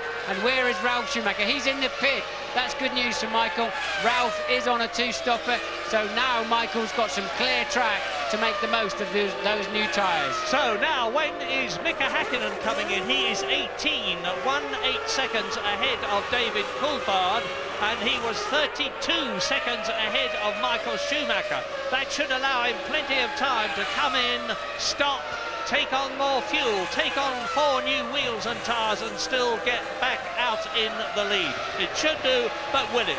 He's still staying out on lap 29 out of 77 as Schumacher ahead of Barrichello, and with the knowledge that his brother Ralph is not going to be in his way because he's been in the pits, hurries on. This is for position, but it's not really a fight. They are on a different strategy, so it's understandable. It's the right thing to do. It's team play. There's a team championship. It's a team sport, and there's no point in Barrichello holding Schumacher up, who's faster anyway. But Michael, on the 3 or 4 corners I've watched that car so far on this lap, has got horrendous understeer with a full tank of fuel. And into the pits comes Rubens Barrichello, the second of the 2 of the top 5 men, the third actually to come in, because the Ferrari comes to a standstill and those prongs in the ground are to touch the bottom of the car and release any electrical static to prevent the possibility of a fire in the pit lane. 6.7 seconds, that is 0.6 of a second faster than Michael Schumacher's stop. That's a nightmare scenario there for Rubens as a BAR and a Minardi. And look, he slots in this time around in front of Ralph. So that has launched him in front of Ralf Schumacher, and he should be able to defend that position as he's getting back up to speed. So that worked out very well for Rubens Barrichello. Indeed it did. A masterly bit of planning by the Ferrari team men, notably Ross Brawn on the pit lane. In comes Pedro Diniz from 11th place in the Sauber. We're on lap 30. Häkkinen leads Coulthard by 17 seconds. Michael Schumacher is third, 32 seconds behind. Mika Häkkinen stays out. My goodness, this is a fantastic drive because he's now on lap 30. He's getting on towards half distance. He still hasn't stopped. So he had a very heavy fuel load, not a very light fuel load. If he's one stopping, he'll come in on round about lap 38, and that would be amazing. Well, this is surprising everybody in the pit lane, with the possible exception of Häkkinen and his crew on his car, because he has not shown that kind of pace at any time this weekend. James, what can you tell us? This is absolutely fascinating. You know, I described it as like a game of chess. I can tell you that McLaren are going to make a stop very soon, and hopefully I'm going to tell you before I finish which of the 2 cars it's going to be. Look at this as a scenario, guys. Schumacher comes in on lap 27, stationary for 7.3 seconds. Now, normally that's 41 kilos of fuel have gone in. If that was a planned stop, he'd be coming back in again around lap 53 as the McLaren guys go onto the apron, so there will be a stop shortly. But what if there was some fuel left in the Ferrari already? What if Michael's going to run longer than lap 53? And what if he's trying to box him in? What if Ferrari are trying to box in McLaren by short fueling Barrichello? He will be in front, you see, of Häkkinen when he rejoins. That's why they're bringing Häkkinen in now. I've described it as a chess game. Watch these pieces move. Well, here is Häkkinen anyway. James, I don't know where you are, but give me a shout if you're with Häkkinen. In he comes, new tyres going on. Ferrari are stuck with the policy of scrub fronts. McLaren have gone the opposite way. That's a very short fuel though to get him out in front of Barrichello. Has it worked? Well, we'll see. 7 seconds. That's the shortest of the... No, Barrichello was only 6.7 seconds. And 80 miles an hour is the pit lane speed limit. The track is clear. There is Fisichella coming towards us. Of course, he is well down the field. And here is the Ferrari coming down into turn 1, and it is Michael Schumacher. So the gap has come down considerably, but not nearly enough to satisfy Michael Schumacher, locking up his left front, still in third position behind David Coulthard, who is now the fastest man on the track. Coulthard leads the race because he would have overtaken Häkkinen. Häkkinen had a 17.6 second lead before he made the stop. So Coulthard will be leading the race now, but is in this lap. So the strategies are pretty similar as we expected. It's just an incredible pace from Häkkinen. I wondered if Coulthard might be going very, very long, but he's not. And, well, I think Coulthard clan plus certainly Ferrari are going to be absolutely amazed by the pace that Häkkinen has been able to run and still not pit until the end of lap 30. Yes, and at the end of the previous lap, as David Coulthard turns into the pit lane, there was only 16 seconds between him and Michael Schumacher. So Mika Häkkinen is back in the lead, no doubt about that. Onto the pit lane speed limiter comes David Coulthard, up to a standstill. Under him go the jacks, up goes the car, off come the wheels, in goes the fuel filler, and the time stop for David Coulthard, 6.9 seconds, an excellent stop. Yeah, we've seen 4 brilliant pit stops there by Ferrari and McLaren, and it's going to really end up status quo, pretty much where it all started as the first pit stop was made by the front runners of Michael Schumacher. So the only man, yes, Button has also stopped now. So everybody down to Alexander Wurz in 8th place has made their first stop. So what are the positions? Lap 33 out of 77 as you watch Rubens Barrichello. David Coulthard has been in, so Mika Häkkinen is back in the lead, and Rubens Barrichello has got it all to do in the Ferrari. He is ahead of the BAR there on the track. And there is Mika Häkkinen. Well, it's looking like another fantastic race for the Finn. And look at this lap. Looks like another fantastic lap he's on, Murray. Look, he's got 2 fastest sections of the race so far. If he gets a good run through the last corner, he could even be in a 1:19 or something. And remember, we know he's just got some fuel dumped on board 2 or 3 laps back. So over the line comes Häkkinen with a 1:20.0 as it happens. That is absolutely amazing. 7/10 of a second faster than Coulthard's fastest lap last year. The fastest lap ever, incidentally. Nigel Mansell, 1992, in the 3.5 litre Williams with the all singing and all dancing specification. That was 1:18.3, and Häkkinen's only 1.7 seconds slower than that. He's leading the race. Michael Schumacher, that you're looking at, as you see, is in 2nd place. David Coulthard, as a result of that pit stop, is down into 3rd position. Frentzen is up into 4th place. He's stopped. He's ahead, 5th position.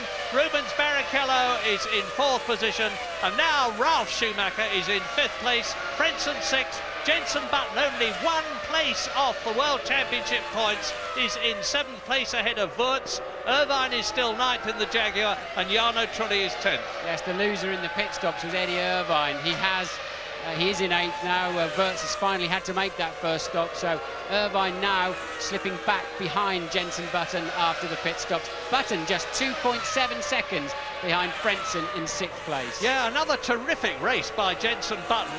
He was in fourth position at the Hockenheim Ring in Germany 2 weeks ago, and again he is at the Hungaro Ring for the first time. I say again, virtually every circuit that Jenson has been to this year is a first timer. It is a first timer for Formula One, of course, because it's his first season in Grand Prix racing. But this Hungaro Ring is not the easiest circuit in the world to learn. There is David Coulthard, 3.6 seconds now behind Michael Schumacher in 2nd place. And there is the German. Yes, no traffic to come into play on that last lap, and Coulthard took 1.2 seconds out of Michael Schumacher. I don't think Schumacher's car looks at all happy on the 2nd set of tyres. We're going to take a short break. Be back.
out of 77 in Hungary. We've just had a third retirement. Both the Prosts out previously. Jean Alesi, the first retirement, then his teammate Nick Heidfeld. Now Giancarlo Fisichella in the Benetton, who's had all sorts of problems, has been in once, gone out again, has just come out and has retired from the race. There are 19 of the 22 starters still left in the event. We're on lap 37 and Mika Häkkinen is continuing to drive an absolute storm of a Grand Prix. 14 seconds ahead of Schumacher, and you can see how close David Coulthard is to the Ferrari, because there he is. In terms of time, it's about 2.5 seconds. Yeah, Coulthard now consistently faster than Schumacher the last 4 laps. And the man on a charge is Rubens Barrichello now, having cleared Ralf Schumacher's Williams in the pit stops.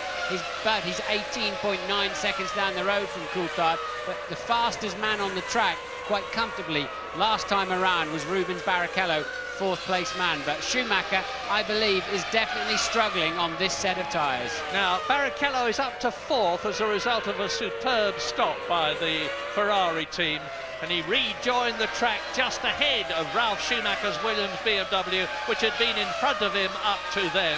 So Barrichello up to 4th, Ralf Schumacher down to 5th. In 6th position, it's Frentzen. Button is in 7th place and catching the Jordan in the Williams BMW. Eddie Irvine in the Jaguar is in 8th position. The second Jordan of Jarno Trulli is 9th, and Mika Sauber is in 10th position. Well, we've got a similar situation to last year. Häkkinen leading comfortably, Coulthard chasing the 2nd place Ferrari. Last year it was driven by Eddie Irvine. Schumacher having a broken leg at that time, but Coulthard beginning to close down just like he did last year onto Michael Schumacher, and we could see one of those classic efforts of Coulthard having a bumping session getting past Michael Schumacher, but he can catch him. Can he pass him? This is a tough racetrack to pass on, and Coulthard encountering a bit of traffic en route. Yeah, it's the Arrows which moves over and lets him through very courteously. Funny old business, this Formula One, you know. They put the cars away in perfect condition, and the next morning they come out, they have to make a lot of changes.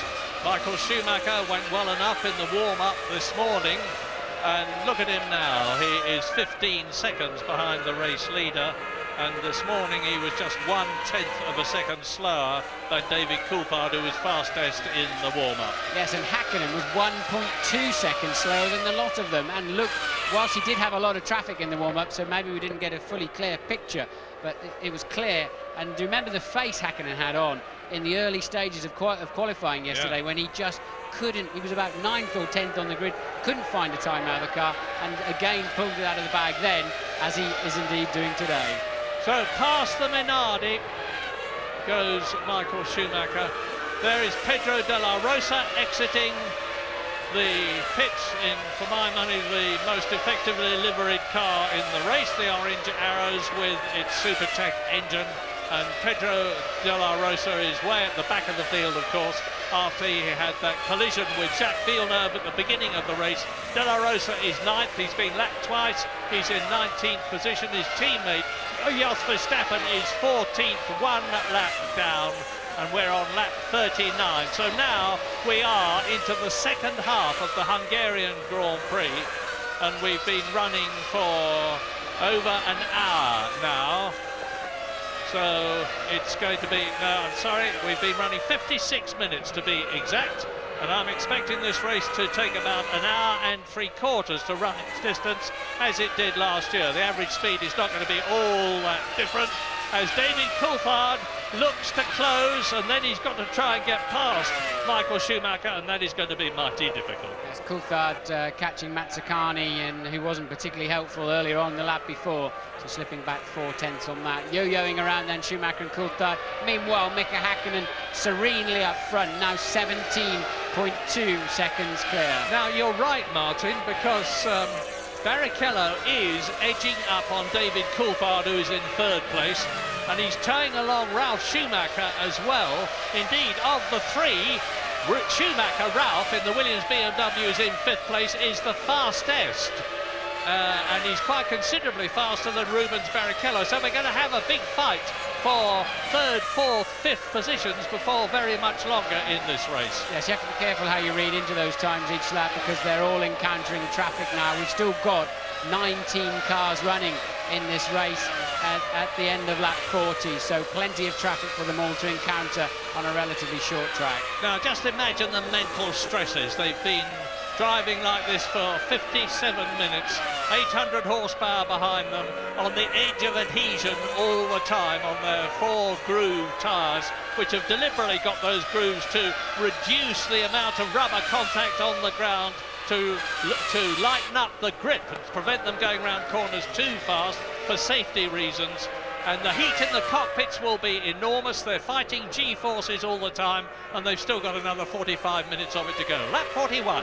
Yes, you were talking about Mansell's lap record in the low 1 minute 18s, but as you said, a 3.5 litre engine, much wider tyres, no grooves, much more aerodynamics available underneath the car, fully active suspension, and all sorts of other gizmos and goodies, traction control, all of that lot has gone, and they're still just 1.7 seconds slower. But no offence, Nigel, of course. No offence at all, I'm just saying it just shows you how they've improved other aspects of the car with regard to brakes, and they've managed to get nearly all the power back again, so these engines have possibly got more, although they're 500cc smaller, probably in fact more horsepower than Nigel had available to him back in 1992. Yeah, and for my money, Nigel Mansell has still given me the most exciting moment ever in the Hungarian Grand Prix when he pulled out in the Ferrari and passed Ayrton Senna's McLaren to take the lead and go on and win. And here today, you're watching Michael Schumacher come through to complete his 41st lap. Mika Häkkinen, of course, 17 seconds down the road on his 42nd lap. You can see where David Coulthard is in relation to Schumacher. He's still just over 2 seconds behind, and their lap times are identical to within 8/100ths of a second. But Rubens Barrichello, certainly on the previous lap, was faster than both of them.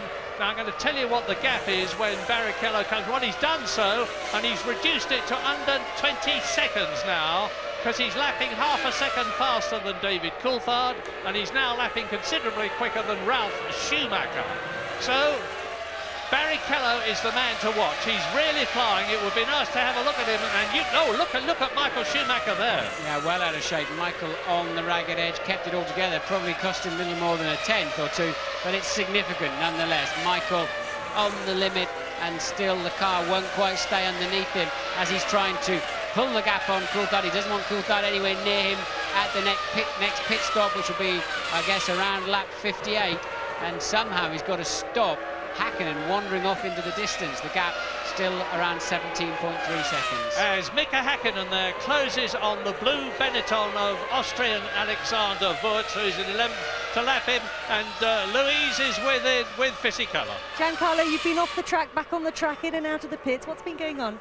Yeah, I think the first time was a problem with the brake balance, and I was in braking, and I just lost the rear end.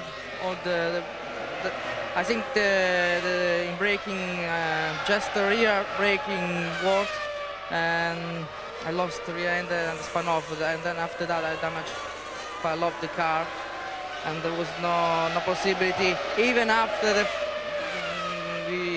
I stopped and we adjusted a little bit the car, but there was no way. Thanks, Giancarlo. Well, there's just a remote chance that Giancarlo Fisichella, who's out, and you've just heard, will lose his 5th place in the World Championship to Ralf Schumacher, but only if Ralf Schumacher can improve his position at the moment, because as Mika Häkkinen laps his unloved countryman, Mika Salo, unloved by Mika Häkkinen, that is. Salo in 10th position. Mika Häkkinen has lapped the Sauber now, and Fisichella, as I say, is in danger of losing his 5th position in the World Championship. Bags of traffic now for Häkkinen. Yes, the next target, which he's just made his way past, is Trulli, who has yet to stop, the only driver not to pit. Trulli electing for a one-stop strategy. Obviously, it's not doing him much good. He's back in 9th place, and like everybody else, he's got to make one more stop during the race, as now Eddie Irvine is the next target to be lapped, and he will have to move over. The blue flags will be waving. Eddie will let him take the inside line and try and minimise his own time loss. He does that. Häkkinen slices through and now targets Frentzen. Yeah, well, you're seeing. Sorry, no. I said last couple of weeks ago, you're seeing a great drive by Rubens Barrichello in the Ferrari as he stormed up from 18th to win the race. You're seeing a superb drive by Mika Häkkinen, who's making everybody in front of him look pretty pedestrian. Watch him now with Marc Genet, the Spaniard in the Minardi. And he is in 17th position. He's being lapped for the second time, has been lapped for the second time by race leader Mika Häkkinen, coming through to complete his 44th lap, 16 seconds in the lead. Look at that queue of cars. Häkkinen's just cleared the lot of them in one lap. If we get a view down the straight, you can see them all. He had the lot of them in one lap. Well, you had a quick look inside the McLaren garage there. Marigold Newey, who is the wife of Adrian Newey, who's done so much to give McLaren their dominance in this race. Freely acknowledged to be the most brilliant and gifted designer of them all in Formula One. And here is Heinz Harold. Truly. Having made his one and only stop of the afternoon.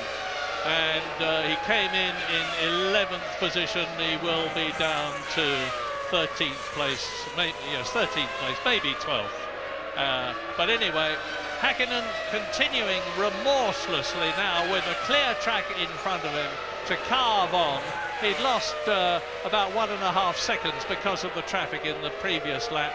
Down to 14.5 seconds came his lead, but now, of course, Michael Schumacher, unseen by us, as the producer concentrates on the race leader, because of the popularity of Mika Häkkinen with the enormous Finnish audience here at the Hungaroring, concentrates on the Finn. Now, Schumacher has got that traffic which Häkkinen has contended with to contend with himself, and it's going to extend Häkkinen's lead, I have no doubt about that. So there are really only two key scraps on the racetrack. Eddie Irvine's fending off Salo for 8th and 9th, but the key ones are Coulthard, just 1.6 seconds now, 1.5 at the end of that lap now, behind Michael Schumacher, and Jenson Button, 3.6 behind Frentzen, who's in 6th and carrying that final World Championship point at the moment. Yeah, and Jordan desperately need that World Championship point. They're one World Championship point behind BAR at the present moment. So if Frentzen can get up into 5th position, it would improve the Jordan team's position in the Constructors' Championship. If he can stay where he is, it would equal Jordan. But there's so much of a gap between Ferrari and McLaren together, and Williams, who are 3rd in the Constructors' Championship against all expectations, due to the newness of their BMW engine, that it's really very much a two-team race. James Allen?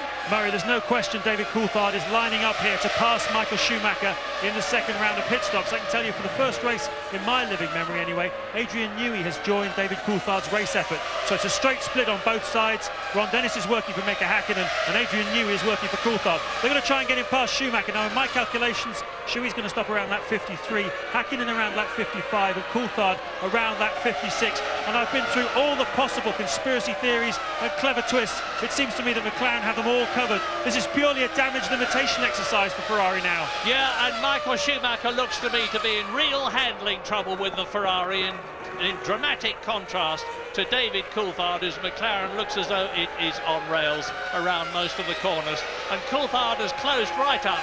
You can see the gap now as the Ferrari and then the McLaren exits turn 3 and start up the climb towards turns 4 and 5. It's down to under 1.5 seconds now, and Coulthard is closing at the rate of a few hundredths of a second at the moment, but Michael Schumacher goes past the Minardi, gives him a slight breathing space as he goes through turns 6 and 7, the chicane at the top of the circuit, and on towards the drop down to the last corner.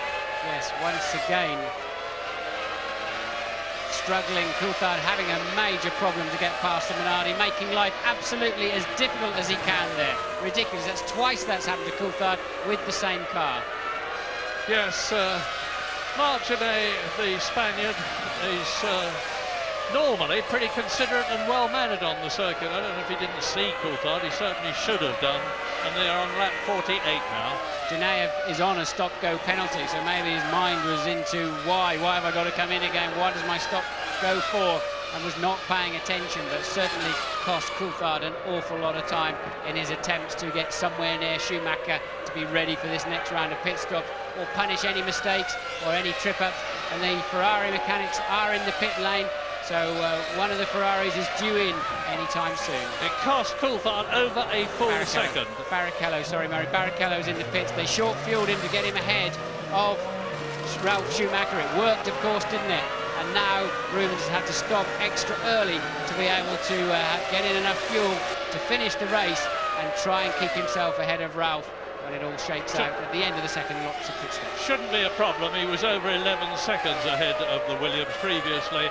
So there goes the Jaguar through, and Barrichello, I'm pretty sure, has stayed ahead of Ralf Schumacher. He's out, and here is Michael Schumacher. We're on lap 48 now.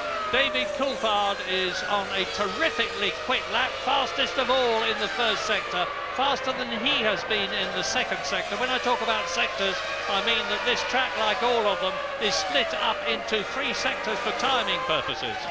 Yes, so Coulthard's having to get back on it. He lost a lot of time there to Schumacher in the traffic, as you saw for yourself, and now comes over the line with a 1:20.6. So Coulthard now having to come back at Michael until they catch the next round of... and remember, Hakkinen, who's 16.5 seconds down the road, had a long queue to pass all at one time, and this pair have not come across that group yet. Top 6, Mika Hakkinen, lap 49, 16 seconds ahead of Schumacher, who is 2 seconds ahead of Coulthard. Barrichello is 4th, Ralf Schumacher is 5th, Heinz-Harald Frentzen is in 6th position. We are going to a break.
Schumacher, Ralf Schumacher, is in 4th place ahead of Rubens Barrichello's Ferrari. The battle which raged so long between the two of them is raging again.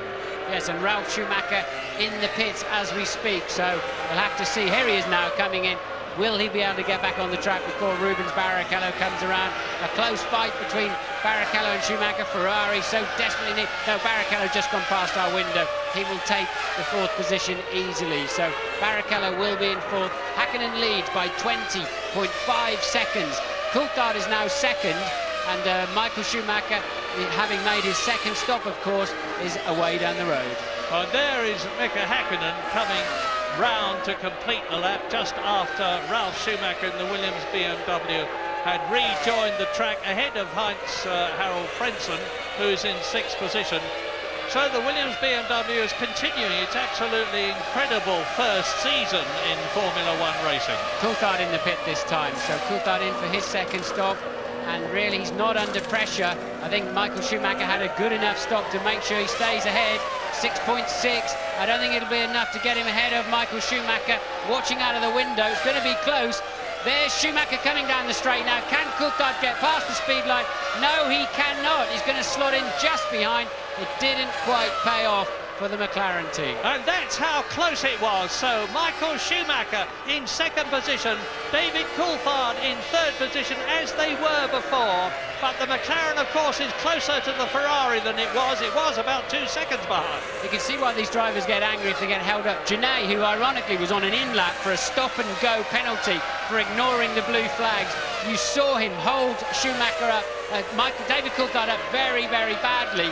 And this is the result. That extra second has cost Coulthard the chance to get in there ahead of the Ferrari. It makes all of the difference. A couple of corners behind a back marker can spoil your race, and Michael Schumacher maintains track position. And of course that would have given the McLaren team 16 World Championship points for 1st and 2nd places, as opposed to 14 for 1st and 3rd.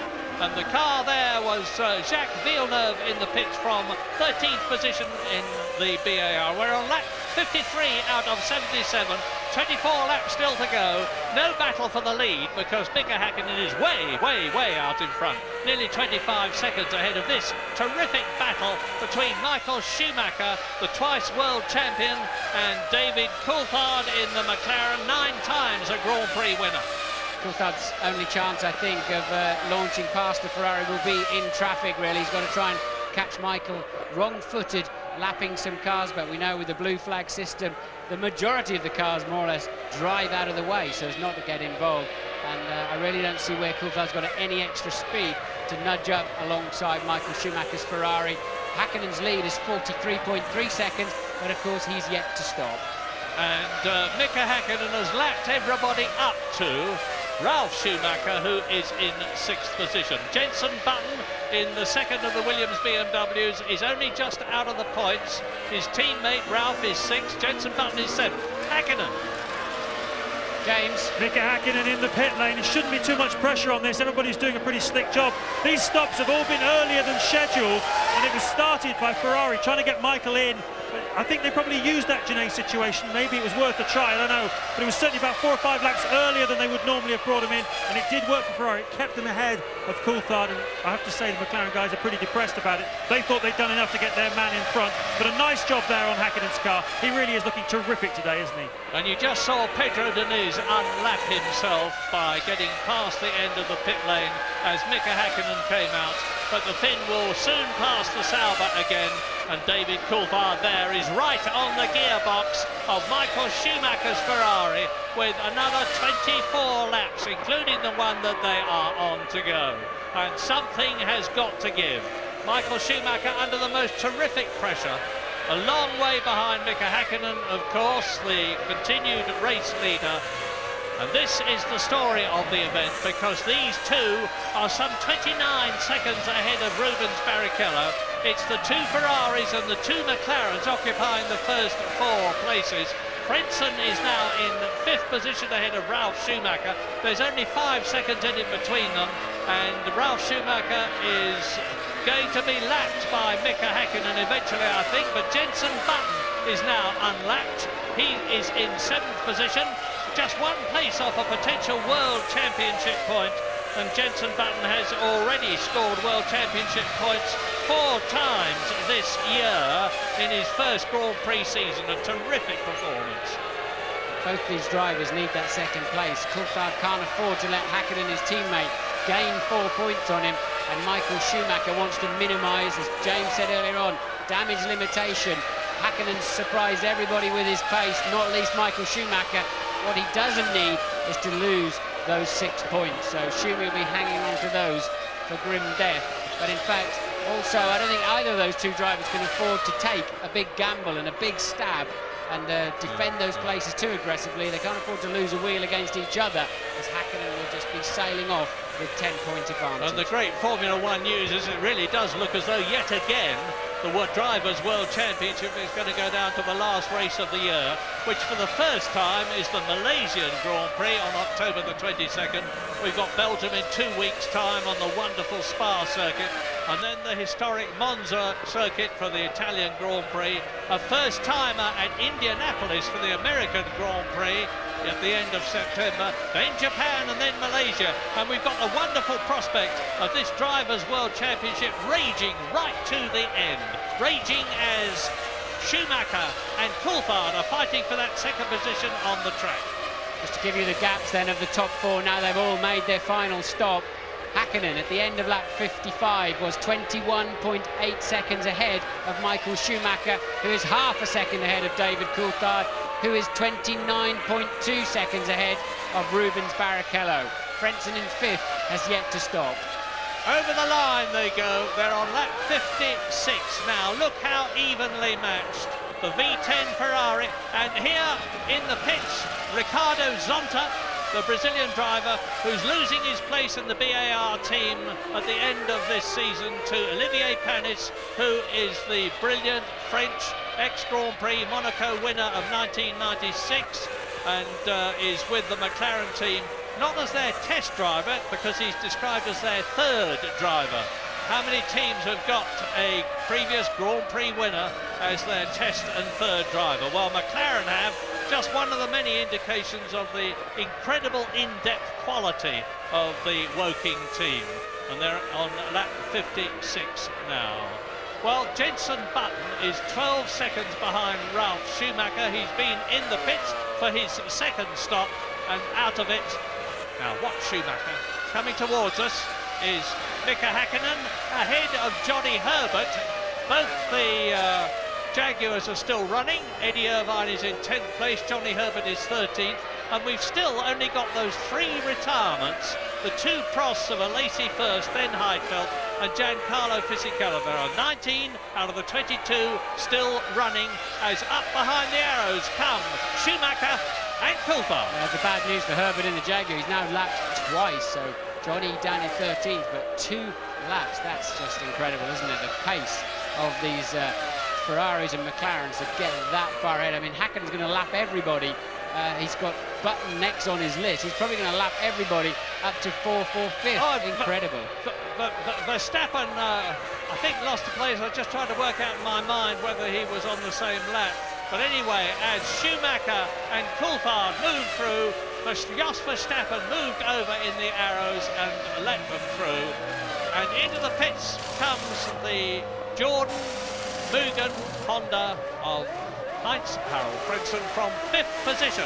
Now, Ralf Schumacher should have got past him. Yes, that is the last key pit stop of the afternoon, certainly scheduled pit stop anyway, and Ralf is long gone, so Frentzen will come out still in 6th place. Where was Jenson Button? Yes, indeed. Well, he's out of the pits, and here is the battle for second. Schumacher and Coulthard tied together by that invisible piece of string, coming through to passing the pit lane, turning into the double right-hander at turn 14, the 180-degree bend, exiting it, building up to 180 miles an hour in 6th gear before they brake hard, go down through the gears from 6th to 3rd to about 80 miles an hour on the apex.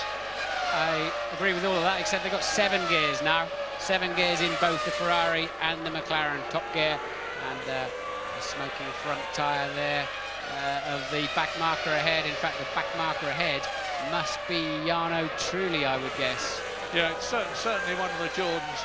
Very difficult to tell them apart. There's a red spot on the roll bar of Jarno Trulli's Jordan, but whether it's Frentzen or Trulli, we'll soon see on their 58th lap. So I'm pleased at the reliability in this race. The Prost season of misfortune goes from bad to worse, race by race. there are very strong rumours that the Prost team has been sold already to a new consortium. What they will make of it with the team in France, when Alain Prost himself is believed to have wanted to move it to Britain because the infrastructure is so much stronger there, remains to be seen. I don't even know that the rumour is absolutely right. All I do know is that Alain Prost himself is in a state of virtual despair. Yes, I believe it's Frentzen that they're homing in on, but look, it's Trulli. It is Trulli, Isabel. It really is Trulli. Coulthard, Coulthard ever closer, just 4/10 of a second as Trulli gets out of the way. And, well, I'm amazed how easily Coulthard can stay that close in the slipstream. But surely there's no way. You've got to have, you know, so much more horsepower to pull alongside down the straight that it just isn't going to happen. Well, Trulli in 8th position has just been lapped, as you saw, and Pedro Diniz behind him in the Sauber took the opportunity to close up a bit. Pedro Diniz going better than his teammate Mika Salo, who out-qualified him. I've been making some complimentary remarks about the Sauber recently. It's very much improved under its new designer, the Argentine Sergio Rinland, who's got a good team with him at Hinwil in Switzerland. They're dramatically improving the performance of the Sauber with its Ferrari Petronas labelled engine. Just to tell you how far ahead Hakkinen is in real terms, it's 26.4 on the track, but I heard him, the very evocative sound of this McLaren. The exhaust pipes are very close together where they exit the car. Very, very distinctive sound. Hakkinen went past our comedy box a long time ago, and only now are we seeing Schumacher and Coulthard onto the pit straight. Still the gap is 26.4 seconds to the leader and 0.6 between them that time over the timing beam. You know, David Coulthard has driven in 36 Grand Prix less than Michael Schumacher. He came into Formula One in the Williams team, and he still says that he's got the best ahead of him. He's getting better and better year by year. When you think that this is his 102nd Grand Prix, and Michael Schumacher is on his 138th Grand Prix in this race, and he's finished on the podium in more than 50% of those events. Now, do you think David Coulthard has got a lot of potential to improve? I don't think. I mean, they've all done enough Grand Prix. I don't think it makes any difference now at this stage. I know Coulthard will be very disappointed if he ends up third in this race. I think he'll feel he wasted an opportunity because he appeared to have the legs on this man Hakkinen through free practice and right through qualifying. Indeed, the warm-up this morning. So I think Coulthard will feel this is very much a lost opportunity. And Michael Schumacher, I think, will be somewhat shell-shocked, to say the least, when he gets out of the car at the end, as Johnny Herbert recovers onto the track in the Jaguar from 13th position he's in, as Jenson Button comes through to lap him. So Herbert having a nightmare. And Jenson Button maintaining his progress. As I said earlier on, I have every reason to believe that he has now actually signed to drive for Benetton next year. I think the Williams team are going to be very sorry to see him go, in a way, because they've got an embarrassment of riches with Juan Pablo Montoya, the Colombian driver who went so well in Formula 3000. That is Jacques Villeneuve going through, and Johnny Herbert spinning. This is a replay. So Villeneuve moving up from 14th to 13th. I didn't see whether they touched. No, I think Johnny just sort of fell off in sympathy to a certain extent. I think Jacques probably surprised him a little up the inside there, and it looked a touch unnecessary, that spin, but Johnny clearly just lost the back of the car when he least needed to, and swapped ends and was looking down the track. So where are the battles on the track? Certainly not there. Mika Hakkinen on his 62nd lap. Well, here is one of the battles, the most notable battle, which has now been raging for a long time, the battle for second place between Schumacher and Coulthard, as they come through to complete their 62nd lap out of 77 in total. There's a battle between Jarno Trulli and Pedro Diniz for 8th place on the grid, and Eddie Irvine is up there too, because Irvine in 10th position is actually closing slightly on Pedro Diniz in 9th place in the Sauber. There's a bit of a battle going on between Mika Salo in 11th place and Alexander Wurz in 12th position, and there's a battle going on. I think, in fact, Jos Verstappen will have got past Johnny Herbert now as a result of the Jaguar driver's speed. And Verstappen will be up to 14th position in the Arrows. Here are the top 10 on lap 62 as you watch Rubens Barrichello, followed by Ricardo Zonta, and there, importantly, is Ralf Schumacher. Now, the first three are Hakkinen, Schumacher, Coulthard, McLaren, Ferrari, McLaren, then Rubens Barrichello that you've been looking at in 4th position, and he is 28 seconds behind David Coulthard, only 5 seconds ahead of Ralf Schumacher's Williams BMW, which is gaining on him. Heinz-Harald Frentzen is also quick, 6th position in the Jordan. The team desperately need that point. 7th is Button in the Williams, 8th is Jarno Trulli in the 2nd Jordan, 9th is Pedro Diniz, and right behind him, in 10th position, Eddie Irvine. So both Jaguars are still running, and look at David Coulthard now really harrying Michael Schumacher as Schumacher comes up to lap Johnny Herbert again. Johnny in the Jaguar into turn 1. Well, one thing we know for sure, if he gets half a chance, we just know from 3 separate occasions previously, Coulthard just without any care whatsoever, total abandon almost, launches into the side of Schumacher. We saw it in Silverstone a couple of years ago, Malaysia last year, and of course in Manicourt this year, where Coulthard has no fear of having a go at Michael, but he's got to get close enough first. Michael is all too well aware of that, but neither of these pair can afford, as I said earlier, to be knocked out of this race with a broken suspension. Well, you remember at the beginning of this season, McLaren clearly had a reliability problem. It's a very sophisticated and advanced packaging with all the elements tucked inside that enveloping streamlined bodywork, and they had trouble getting it all absolutely right, working properly. Well, they've certainly done that with a vengeance now. They've had, off the top of my head, 4 first and second places this year. They could well end up with a 5th one this year. And of course you get a maximum of 16 World Championship points if you do that. 10 for first position, 6 for second position. Schumacher coming through, crossing the grid.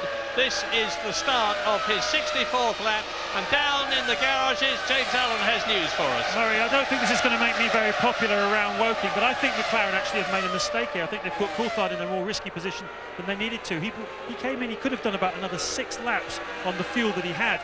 Michael Schumacher came in, and instinctively McLaren reacted, and the following lap they brought Coulthard in. But I think he's got the pace in this car. He could have gone those 4 or 5 laps further and built himself a margin in order to stop. So I'm sure there'll be a post-mortem about it afterwards, but perhaps, although they've done a great job for Hakkinen at the front, maybe with DC they've not done such a good job.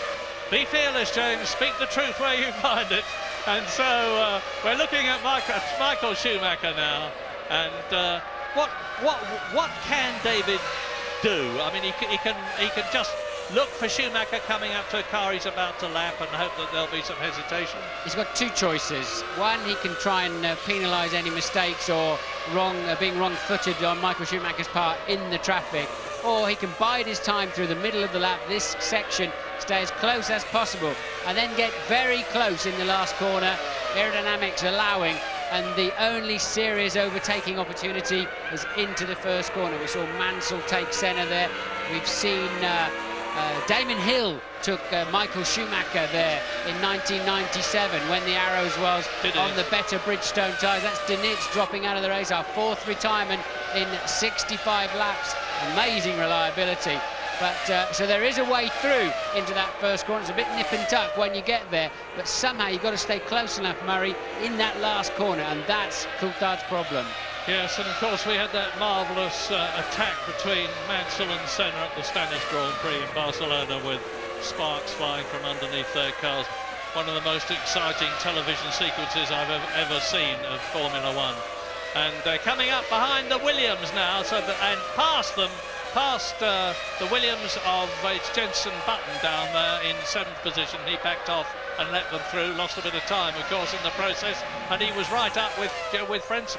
No, he's 36 seconds behind Frentzen. I've been watching his times a bit. He's dropped away quite badly, so Jenson, I think some kind of dramas inside that Williams. Remember, at one point he was just 2.7 behind Frentzen in 6th. He's still in 7th place, but now 36 seconds away, so Button struggling for whatever reason. Yes, and it wasn't Frentzen either, it was the Minardi.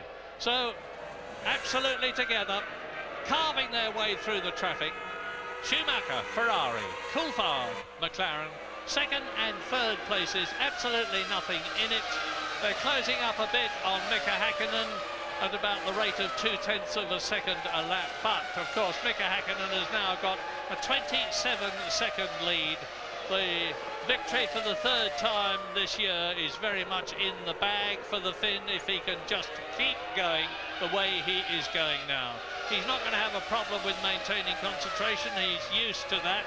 He's already won in Spain and Austria. He's had 5 second places this year.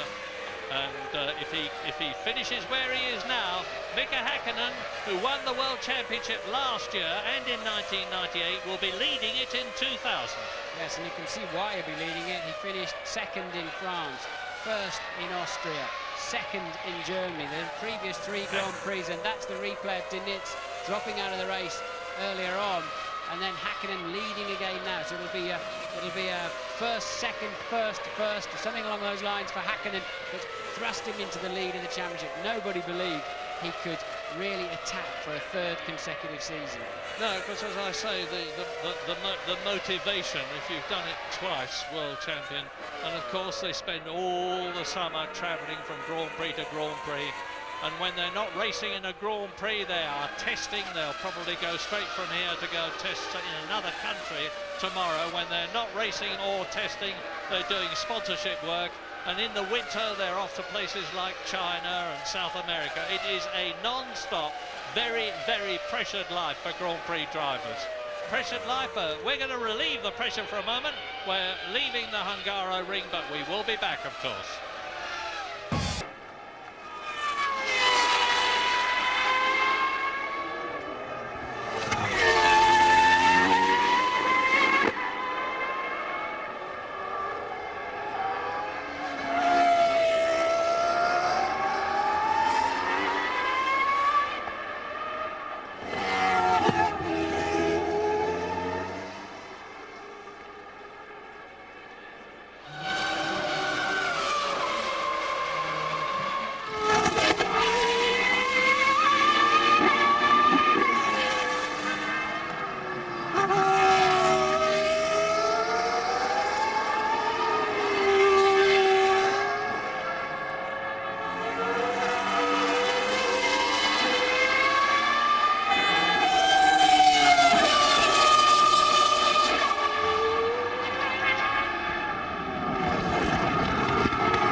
To go at the Hungaro ring, and the sole question to be answered, I think, in this race is who is going to finish second, not who is going to finish first, because if Mika Häkkinen can keep going victoriously the way he is now, with nearly 23 seconds lead over these two, he's going to have his 3rd win of the year. And Johnny Herbert spins the Jaguar. Has he kept the engine running? He clearly has, from the way he's looking up the track.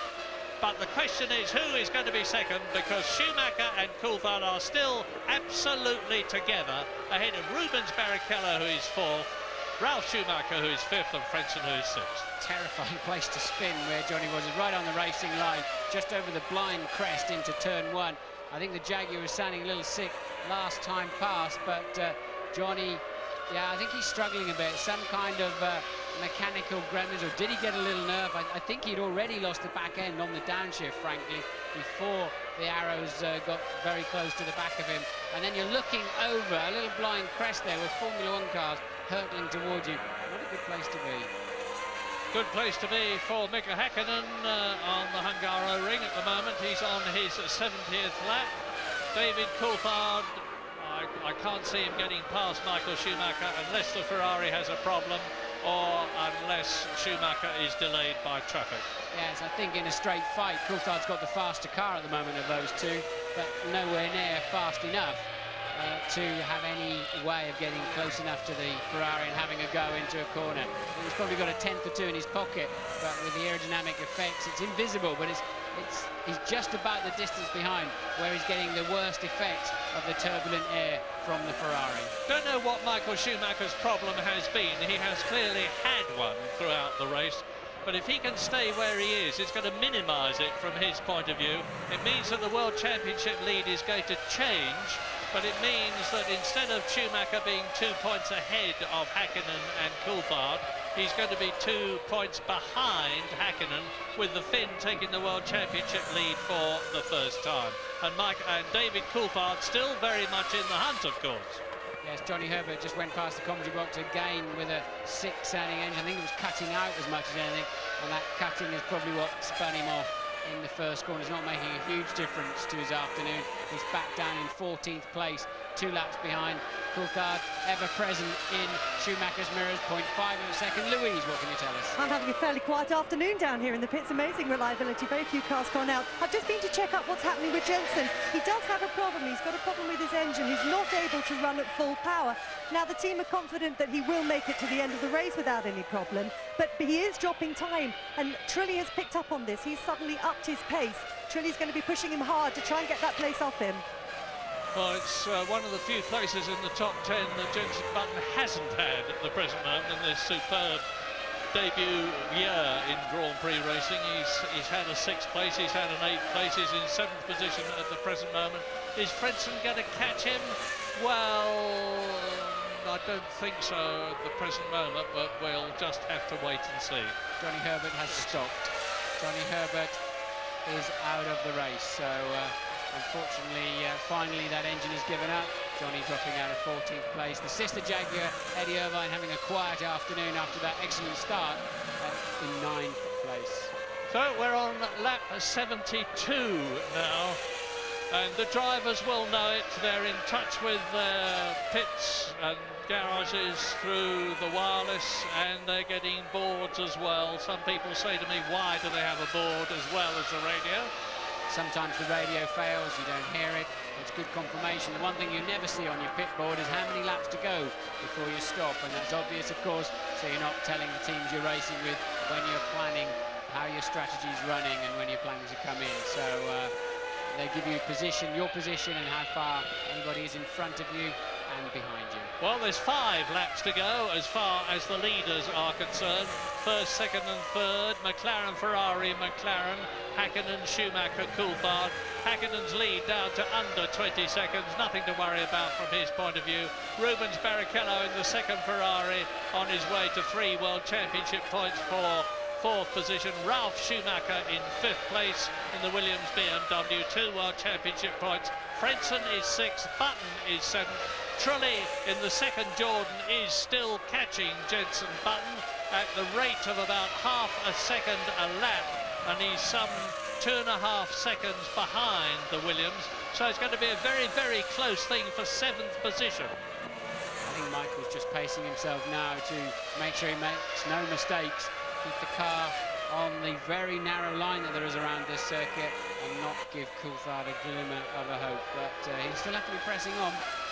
Yeah, it's a very light, sandy soil here in Hungary, and this part of Hungary, and you get an enormous amount of dust. You can see from the lighter parts of the circuit that there is still dust in amongst the tarmac, and the circuit gets quicker and quicker and more rubbered up as the racing laps go by. On Friday, it's very bad news indeed, because there hasn't been any racing here for a full year. And typically in the first training session, the first practice session on Friday, everybody waits for everybody else to go out and wear their tyres out first. But then as the rubber goes down, the lap times come down and the lap speeds go up. And bang, what was that? That was one of the Minardis, and it is the Ford V10 engine which has let go. And it is Mazzacane, the Argentine driver, down from 16th position. That's only the 5th retirement of the race. The two Prosts, Fisichella, Pedro Diniz, who stopped some time ago, and now Mazzacane and David Coulthard pressing like mad. So I wonder if there's any oil down on turn 13 there. Most of the oil's being burnt quite clearly there as Mazzacane makes his way around to the exit of the turn. And clearly it doesn't appear to be dropping any fluid, just sending it burned out of the exhaust pipe. But the tyres get very heavily worn in all the Grand Prix. They're virtually slicked at the end, and that's going to be dramas for next season. Yeah. Michelin are coming in and they're saying, we want a clear understanding. Do these tyres have to have grooves in them or not at the end of a race? It's fine at the moment, everybody's running on Bridgestones and you can't really complain, everybody's got the same opportunity, but I can see a lot of fuss coming next year if cars get to the end of the race and effectively the grooves are worn down, the cars are running on slick tyres, there's going to be some aggro. Well, just 3 laps to go at the end of this one, and Schumacher is making real inroads into Häkkinen's lead now, but I'm sure that's as a result of Häkkinen slowing down rather than Schumacher speeding up. On the previous lap, Schumacher was 2 seconds, and of course David Coulthard 2 seconds faster than Mika Häkkinen, as a result of which the lead of Mika Häkkinen in the McLaren has come down to about 17 seconds. Yes, and Button's got a problem to defend 7th place. Jarno Trulli now just a few tenths of a second behind him. Not on your screen, but Button under pressure to keep 7th place as Häkkinen motors on. I'm sure you're right, Mario, now 1 minute 24.7 on that lap. Very, very slow from Mika Häkkinen, but I'm sure he's just cruising around now, protecting the car. He has such a large lead. And so it is all down to David Coulthard as far as McLaren is concerned. They'll be more than happy with yet another victory for Mika Häkkinen. It'll be his 3rd of the year. David Coulthard has already had 3. So it's going to be the 6th McLaren win this year in this, the 12th race of the 2000 season. And of course Michael Schumacher has won 5 times, Rubens Barrichello has won 5 times. So it shows you with 6 wins each how very, very well matched the McLaren and the Ferrari cars are. So they've dominated victories. No other team has had a sniff of a victory in the year 2000. And here is Jarno Trulli on the right, darting out from behind Jenson Button's Williams to move ahead and up into 7th position. So now the Jordans are 6th, Frentzen, and 7th Trulli, and Trulli has been lapped. Yes, it was a clear pass on the straight, and as Louise said, he was struggling, Jenson Button struggling to get full engine power. And well, we saw it clearly for ourselves, didn't we? Trulli literally just drove past him in what is a very short pit straight. Mika Häkkinen on his 76th lap, coming towards us, the Ferrari. Very much changed from last year's, incidentally, to the casual onlooker. It looks virtually identical, but the nose configuration is different, the side pods are different, the diffuser is different, the rear wings are different. There's a change in the driving position, the engine has got a lot of changes to it, and its performance this year, its much improved performance, is down not to Michael Schumacher, and it's not down to Ross Brawn, it's down to a man we mention very seldom, South African Rory Byrne, the ex-designer of the Tolman and Benetton teams, who moved with Ross Brawn to Ferrari and has helped bring them back to the top. Well done, Rory Byrne. Yes, Coulthard still 5-6 tenths behind. Jenson Button's got a problem down the field. He'll now have Eddie Irvine lining up to pass him on the pit straight. He may well lose that 8th position, but no points then in store for Jenson Button. Johnny Herbert out of the race, and for the British fans, Coulthard still up there, clearly in 3rd place, and he can do nothing about this man, Michael Schumacher. Schumacher fighting the car, oversteering into turn 13, still not losing any time, still managing to stay very much on the grippy part of the circuit. It's little more than 2 car widths wide, the track in effect around here. Michael then wrestling the Ferrari for those hard-earned 6 points. He needs to stay in touch with Häkkinen in points, Murray, doesn't he? He does indeed, and here is Mika Häkkinen on potentially his victorious last lap in his 140th Grand Prix, which would give him his 17th career win and his 3rd win of the year. Mika Häkkinen started from 3rd on the grid. He was absolutely magnificent at the start by taking the lead at the first corner, just as he did at Hockenheim in Germany 2 weeks ago, by diving between the Ferrari of Michael Schumacher and his teammate David Coulthard's McLaren. It's been a brilliant, brilliant copybook victory for Mika Häkkinen, who is almost home. Yes, but all the signs of the weekend was once he had that now typical start of his, he would then be under pressure from Schumacher and Coulthard, but he just waltzed. It took him about 3 laps to find some grip and some confidence. He's been changing that car constantly through the weekend, and then he just took off, didn't he, with a series of laps that they couldn't even begin to look at.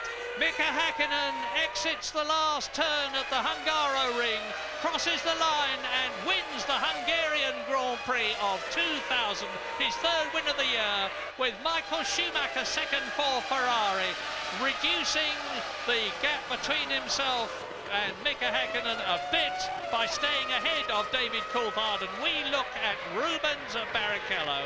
So the reliability of both the Ferraris and both the McLarens has made things impossible for any other team to get on the podium. The first 3 places, the top non-Ferrari man is going to be Ralf Schumacher in the Williams BMW, and better than that he could not have hoped to do. So Häkkinen scored 32 points out of a possible 40 in the last 4 Grand Prix, Murray. That's pretty much what you'd call a World Championship charge, isn't it?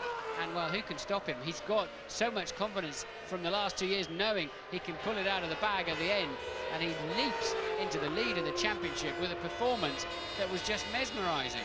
Yeah, and there's still only 6 World Championship points between the top 3. Mika Häkkinen moves into the lead of the World Championship by displacing Michael Schumacher, who's down to 2nd place, and David Coulthard is still very much in for a shout of the World Championship because he's only 6 points behind Mika Häkkinen, and there are still 50 potential World Championship points to be won. Yes, and when Coulthard sees that 6 points, when it's all listed in front of him, he'll think about Brazil, where he lost those 6 points. So, but I think this is pretty much the end of Barrichello's championship charge this afternoon in many ways. He's 44 seconds off the lead, off of Häkkinen as he went over the line, but Barrichello now, crucially, 13 points behind Michael Schumacher, and I think that will prevent him, unless something bizarre happens in the next 2 races, will prevent him having to do anything other than support Schumacher. Well, it's been a great day for the Woking team, for McLaren, because they, I think, move into the lead in the Constructors' Championship, as well as having Mika Häkkinen take the lead in the Drivers' Championship. Incidentally, I hypothesised that Fisichella might lose his 5th place to Ralf Schumacher. He hasn't, but he's only 2 points ahead. And listen to the enormous finish content at the grandstand here, going mad with delight, blowing their air horns, waving their flags, because their man, Mika Häkkinen, has won in Hungary in front of them in their enormous numbers. Yes, if Mika Häkkinen ever wins this race in a Ferrari, you'll need earplugs to be in the crowd, not in the racing cars, because everybody outside in our grandstands have either got red caps on or they're waving the Finnish flag. The Hungarian Grand Prix, you're looking at the winner now. He finished 7.9 seconds ahead of Michael Schumacher. There he is, which showed how much Mika Häkkinen slowed down on the last lap. Schumacher just half a second ahead of David Coulthard, but that made 2 World Championship points difference, which may make all the difference in the end.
Considering it's been a very long, hot race.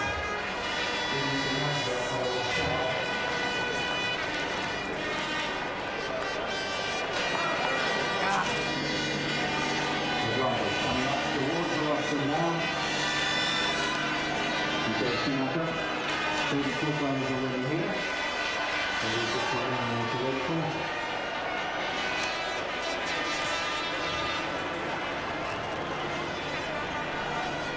And Rondanes on their way up to the podium. And a great win from the game. So I'm absolutely delighted here. Especially in the country, so many things.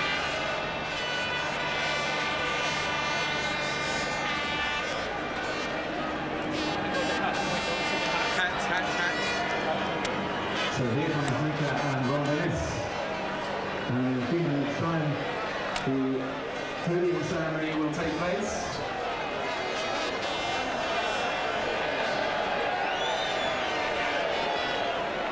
The drivers just gathering behind Russell.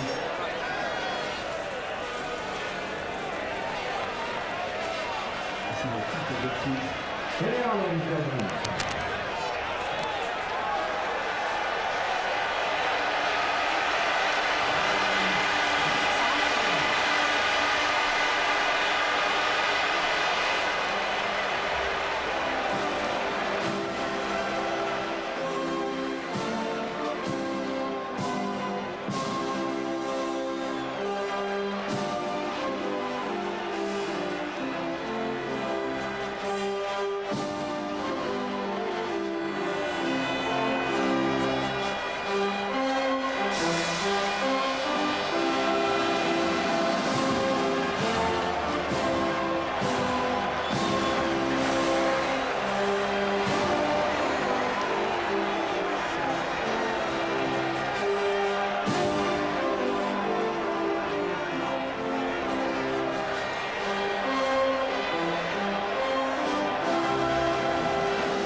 The Minister for Sport.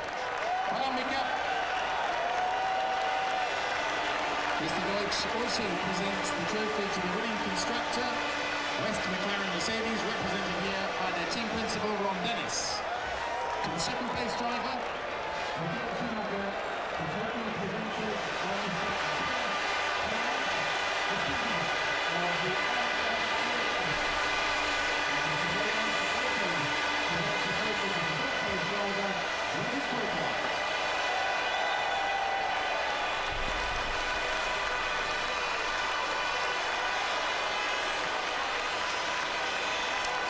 well done, gentlemen. And now at your feet, enjoy yourself with the champagne.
Einerseits fantastisch, andererseits fragt man sich, wie macht er?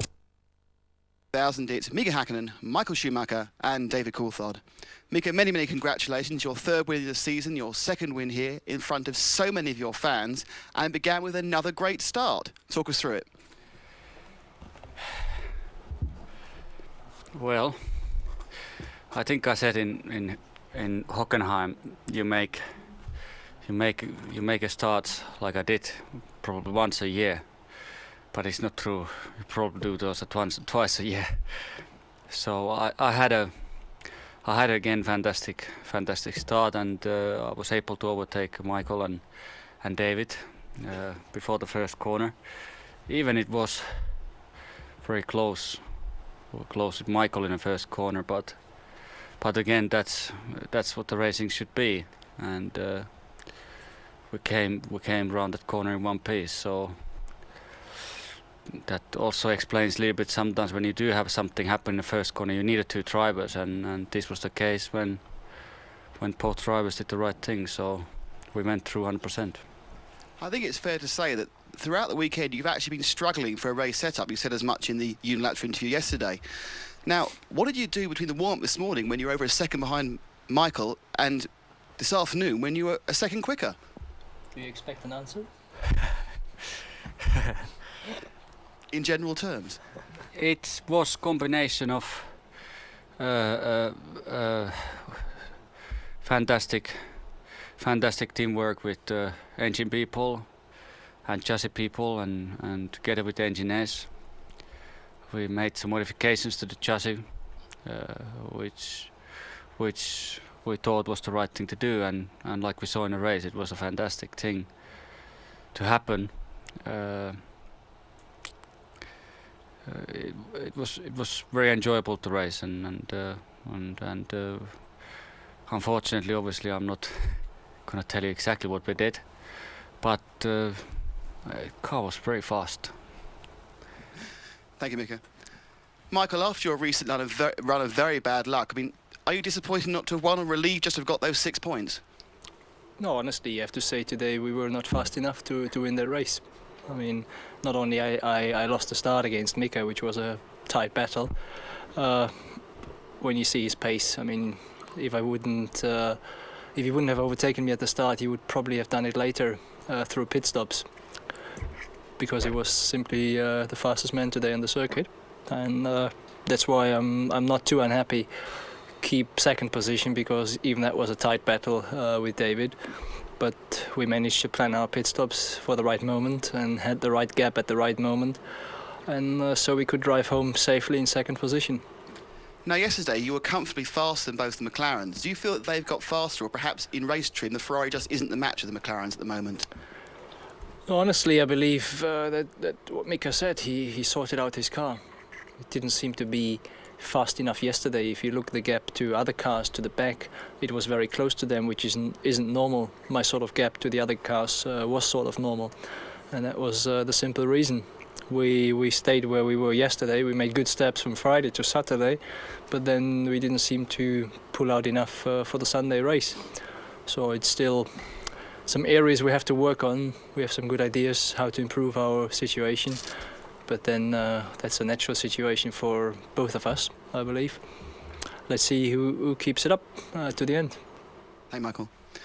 David, you spent virtually the entire race just staring at Michael's rear diffuser. Do you think it's a good design? Well, that's certainly one of the most interesting questions I've had this year. Yeah, it looks lovely. Looks like it works well. Yeah, I just my 3 stints, I wasn't quick enough in the first stint for some bizarre reason. I had a very unusual balance, and obviously I need to find out whether that first set of tyres had a problem with pressure. But certainly the second and third set were much more like I expected. So the first stint, I was just falling away at quite a rate of knots.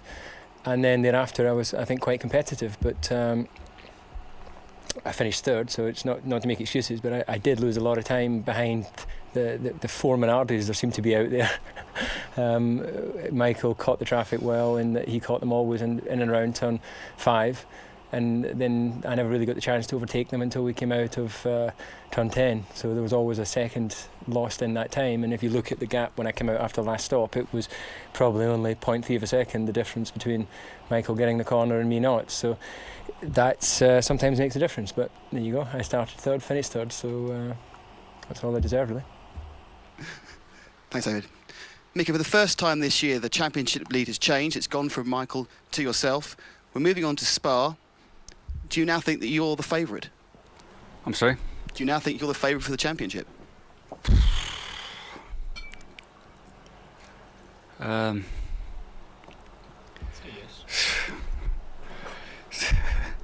I mean, you know, all the way through the season, people seems to talk a lot of different things, and they think, you know, who's gonna win it, who's gonna lose it, and who has lost the motivation, or who has the motivation, and you know, all kind of discussion goes through all the way through the season. And I've been keeping my own head all the time and concentrating my work and going to the races to try to win.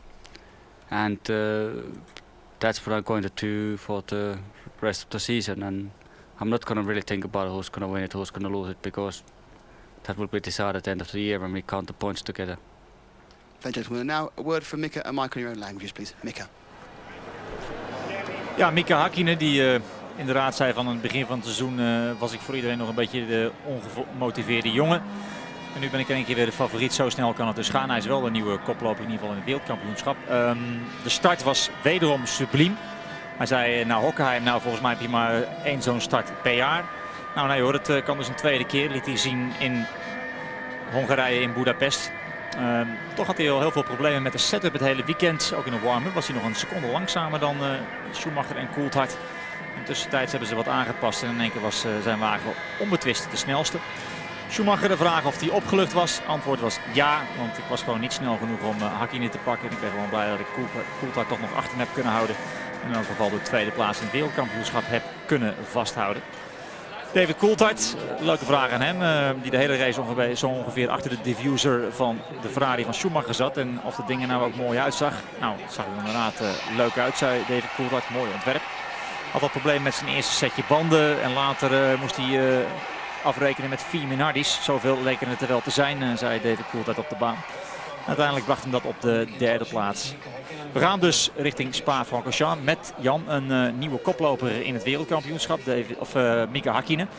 Favoriet werd aan hem gevraagd. Ja, zelf wil hij daar niet al te veel over zeggen. Wat denk jij?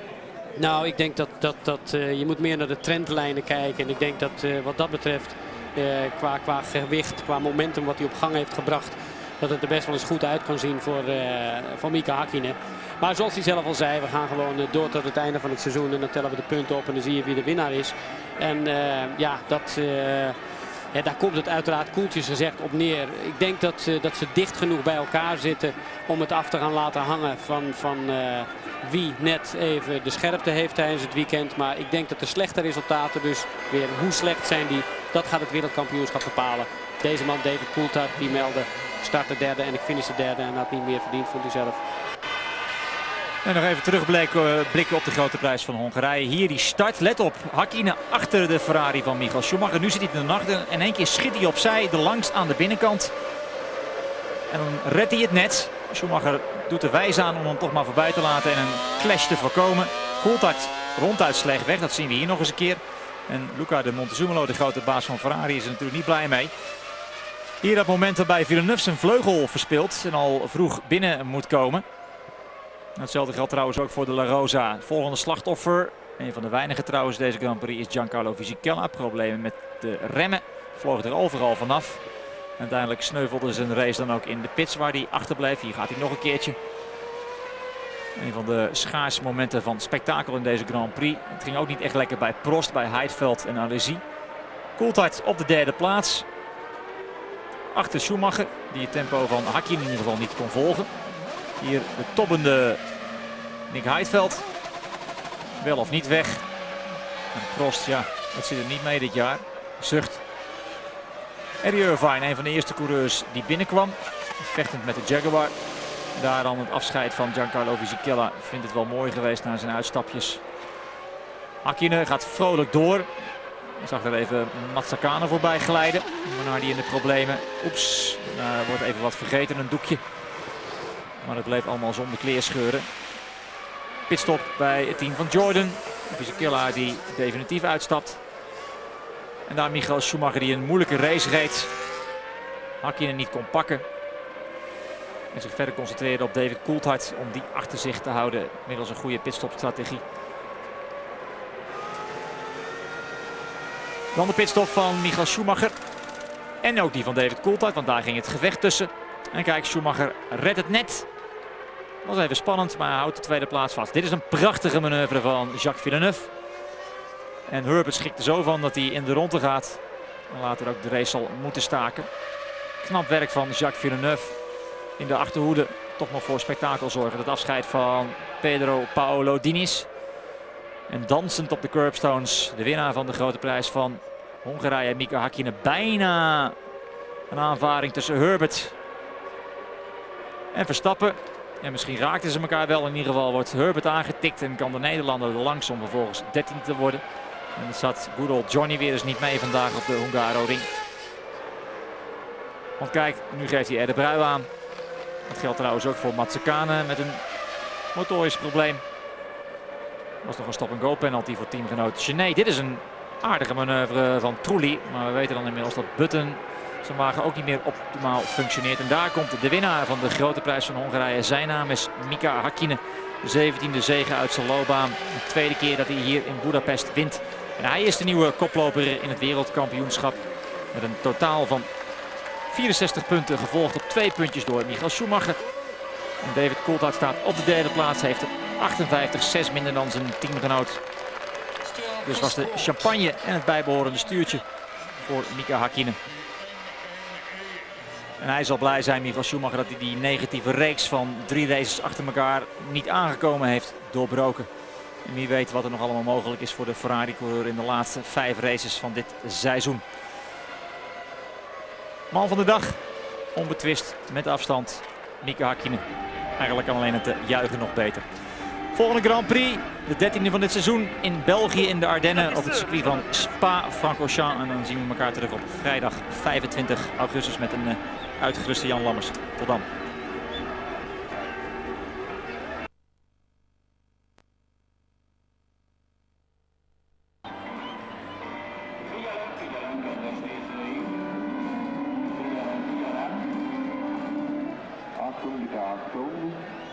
Egy fontos információ, ugye most, hogy véget ért a verseny, hogy ne legyen aztán hazafelé se túl nagy gond, arra kérünk mindenkit, hogy arra menjen, amerről jött.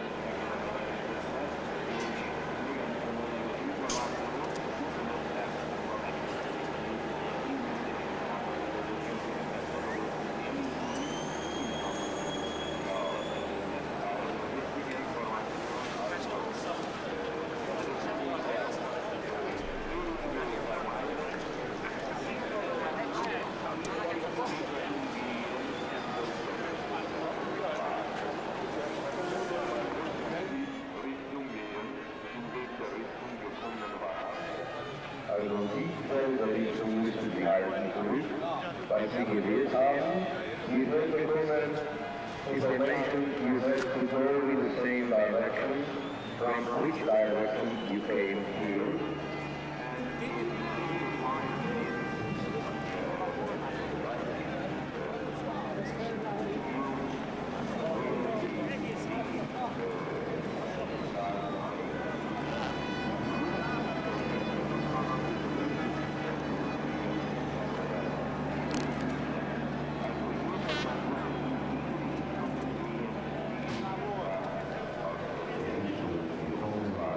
Everybody has to go in the direction from which direction came to the Hungary.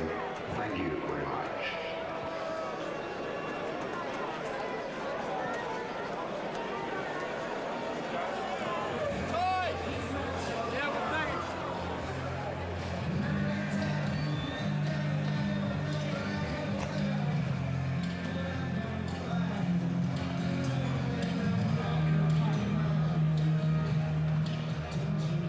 Sind dann hier einfach richtig gelaufen, in der richtigen Zeit abgeführt worden. Platzwechsel, glaube ich, in dem Fall nicht richtig. Er war natürlich verwöhnt durch den Aufnahme, was unheimlich viel passiert ist. In Budapest war es zwar spannend durch die Situation in der Weltmeisterschaft, aber eigentlich so ein bisschen ereignisarm. Liegt das an der Strecke, an der Charakteristik der Strecke, oder ist das einfach in dem Fall eine Geschichte, die sich aus diesem Rennen ergeben hat? Das ist richtig.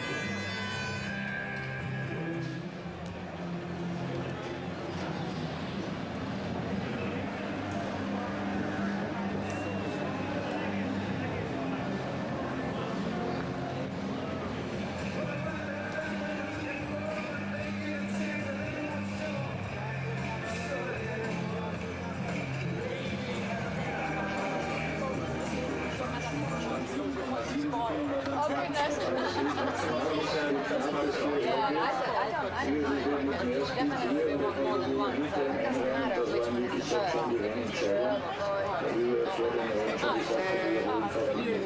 But today it's great for you. It is. The feeling is fabulous.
You're back with us at the sweltering Hungaroring, confirmation of how they finished after 77 absolutely grueling laps. Mika Häkkinen, the winner here today for the second year running. He now leads the World Championship standings and is in shape to do what Fangio did back in the 50s, namely win 3 world titles in a row. And for such a hot and grueling race, really, quite a high finishing rate as well here in Hungary. Barrichello, Ralf Schumacher and Heinz-Harald Frentzen rounding out the top 6.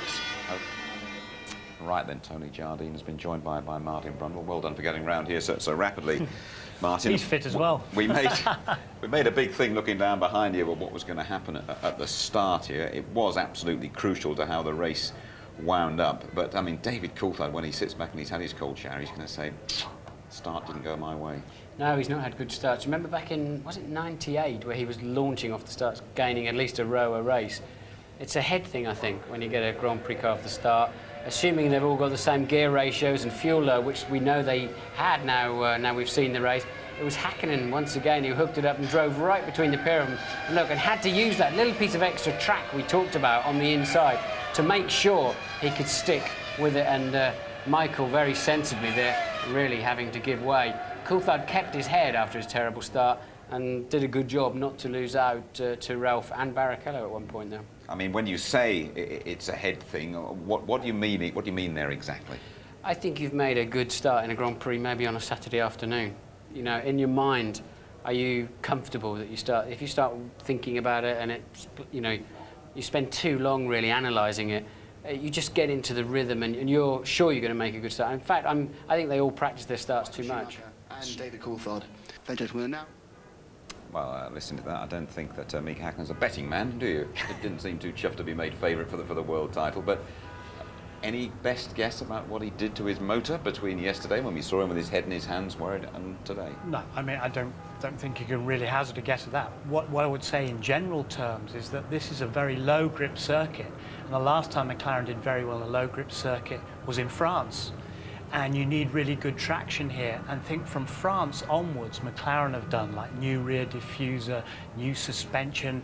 Mercedes Ilmor have worked really hard on the mapping of the engine. I mean, so fuel efficient, and for Hakkinen to go like, he must have had a hot water bottle in his overalls full of fuel or something, I thought at one stage. But you know, it's just that overall package. Ferrari have done a lot of work as well, but they're dawning on Schumacher that, God, we're behind them again. He needed to win here. We're going to these fast circuits now where McLaren and Mercedes could have an edge. Absolutely. Let's, well, Mika Hakkinen a little bit sort of hedging his bets as to whether he is a favourite, but with 5 to go, this is how things look now. And I think just looking at that, Martin, you've put a line through Rubens Barrichello's challenge now. I think we were probably clutching at straws anyway, really, there, I think it's then there were 3, really, after today, because he was a long way behind the pace. He said it wasn't a circuit that suited him. The gap to Michael Look, 13 points, so really it's now down to 3 men. Unless, as I said in the commentary, something very bizarre happens in the next few races and Michael doesn't score any points. I think he will now have to fall into line and support Michael. And of course, Coulthard will have to stay pretty close to Hakkinen to make sure he's not having to play that role again in the last race or 2. All along, Michael Schumacher has said that Mika Hakkinen, the world champion, is his main challenger. Are you now starting to see it that way as well? I think Mika didn't know what to say to answer that question. But the whole season has ebbed and flowed. I mean, after 4 races, you wouldn't have given anybody a prayer other than Michael Schumacher to have this championship sewn up by this race, for example. Nigel Mansell won the World Championship in 92, wasn't it, at this event in August. So we thought Michael was going to do the same thing. I don't think it, you know, the pattern is, though, as I said, Mika Hakkinen, 32 points out of a possible 40 in the last 4 Grand Prix. That's ominous, isn't it? It's ominous, and it's a terrific performance from McLaren. Ron Dennis, the McLaren team boss. Goodness me, what a day they have had here today. Here he is chatting to James. Well done, Ron. You're now leading both championships. I bet that feels pretty sweet. It'll feel better in the morning. Mika found some amazing speed today. He drove very well. I mean, we were able to control the race. And we're a bit disappointed we didn't come first and second. I think we could have done it, but first and third's pretty good. Why is that though, Ron? Because DC just didn't. He looked to me as though he could have gone a bit longer in the race. You know, it wasn't a perfect race. Close to perfect, but not perfect. But championship's still wide open. It's nice to go away from here leading both championships, but it's a long way to go.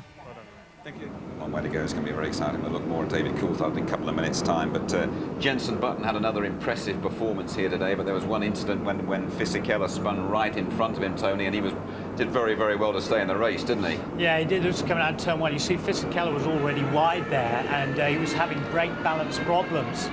And there's Button very, very nearly collected him there. But at the same time, Eddie Irvine just slipped through and took the 7th place, which they were all fighting for at that moment.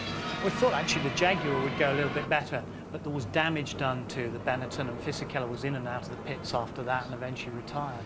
We were having a little giggle before the race, Tony, weren't we, when Rubens Barrichello was saying, I'm not quite sure what's going to happen if Michael's behind me and I'm leading. And I think right behind us here, wasn't it?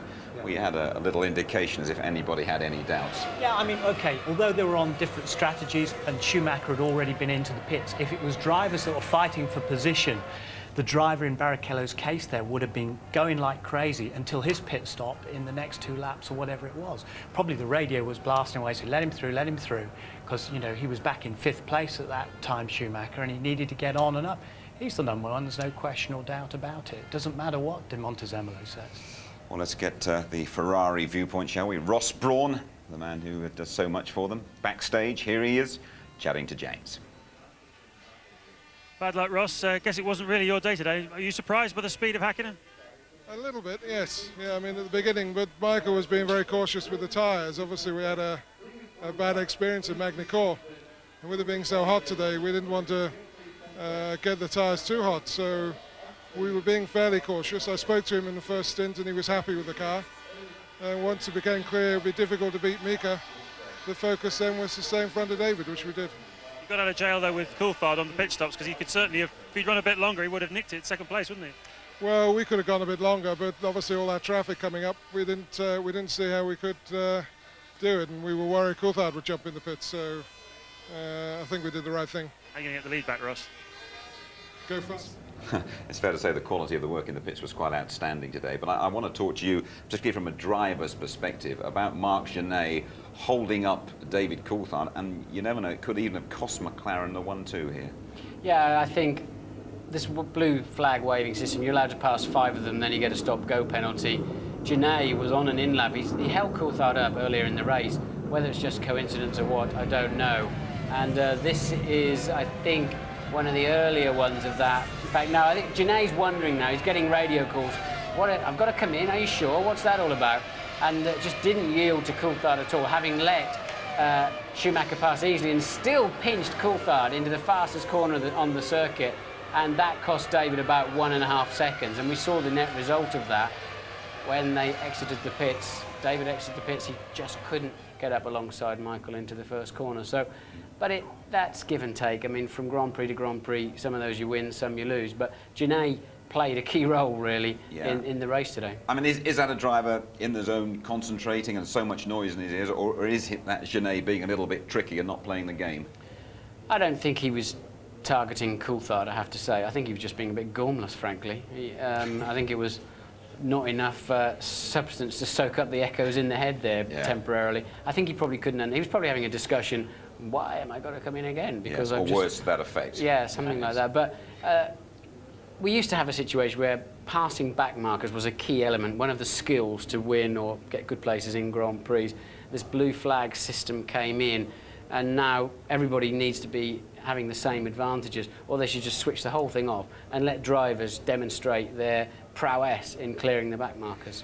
Tony, then we saw how crucial that was when David Coulthard came out of the pits, and he could have been ahead of Michael Schumacher, but he wasn't. Yeah, I mean, there he is coming in, and it is a superb pit stop. It's Michael Nigline and his team from Woking, the boys there doing a superb job, 6.6. And there he goes, out on his way. Now, looking down the end of the pit straight, you just see where Michael is. And this is how close it was. Just for a moment we thought, no, not quite did it, but look at this, just a whisker in it there. And David out onto the racing line, and he could have just done, as Martin said, that's down to Genet, unfortunately. But as James said, I think he could have gone a little bit longer on the field. If he'd stayed out, he could have got ahead that way. But as Ross pointed out, I think they were just coming up to some back markers, so you've got to read the race as well. You can't stick rigidly to a strategy, and I think both teams saw a queue of back markers. We remember Hakkinen cleared them very easily, all in one lap. One movement, yeah. And then Schumacher and Coulthard came up to them, so I think they both elected to pit early. One of the drawbacks of the Hungaroring is that if you want to get past somebody, it is virtually impossible, and if that fellow is Michael Schumacher, you could almost say it's totally impossible. Well, you can pass Michael, as David's shown on several occasions. Not but here, though, not here, unless you've got a clear car advantage, or if he's damaged his tyres in some way and he starts struggling into the braking zones. Coulthard here, almost the mandatory distance behind that the aerodynamics dictate. That's what they've got to sort out. You can't just keep changing the racetracks, sort the aerodynamics out. But, I mean, you said in the commentary you were looking for places where perhaps Coulthard could have done it. I mean, was there anywhere where you thought he had a chance there, or perhaps he'd have nicked it there, or was it just no, away? I think, as I said, Coulthard had a car that was a little bit faster, but not significantly enough in any one particular element, traction, braking, turn in, or anything that was going to put him in a position to have a go, and anything was just going to be a crazy big slide up the inside. But even then, he didn't get a sniff of that, and it didn't surprise me at all. Michael's car was working well enough to keep David at bay, but I have to say, the driving today has been brilliant. In fact, all through the weekend, very few incidents. I thought in the first corner, there was supreme skill, and we had a lot of fuss about unfair driving, but today, Michael yielded to Hakkinen and gave him just enough space. And Coulthard right in the middle there between Ralph and Barrichello. Supreme driving all the way through the field today, and the pit stops were brilliant. They were. Tony, what have you made of the way that the world champion Mika Hakkinen has returned to form in the last few races? Well, it coincides with what he did this time last year, because he'd had 5 very bad races, and he just recovered from the big crash at Hockenheim as well. He came back here and restored all his confidence. What I see now is the 2 championship battles that he's gone through. Incredible hard work is all that he's learned and soaked up through those 2 years. It's now coming menacingly into practice now for Ferrari, who must be scratching their heads as well.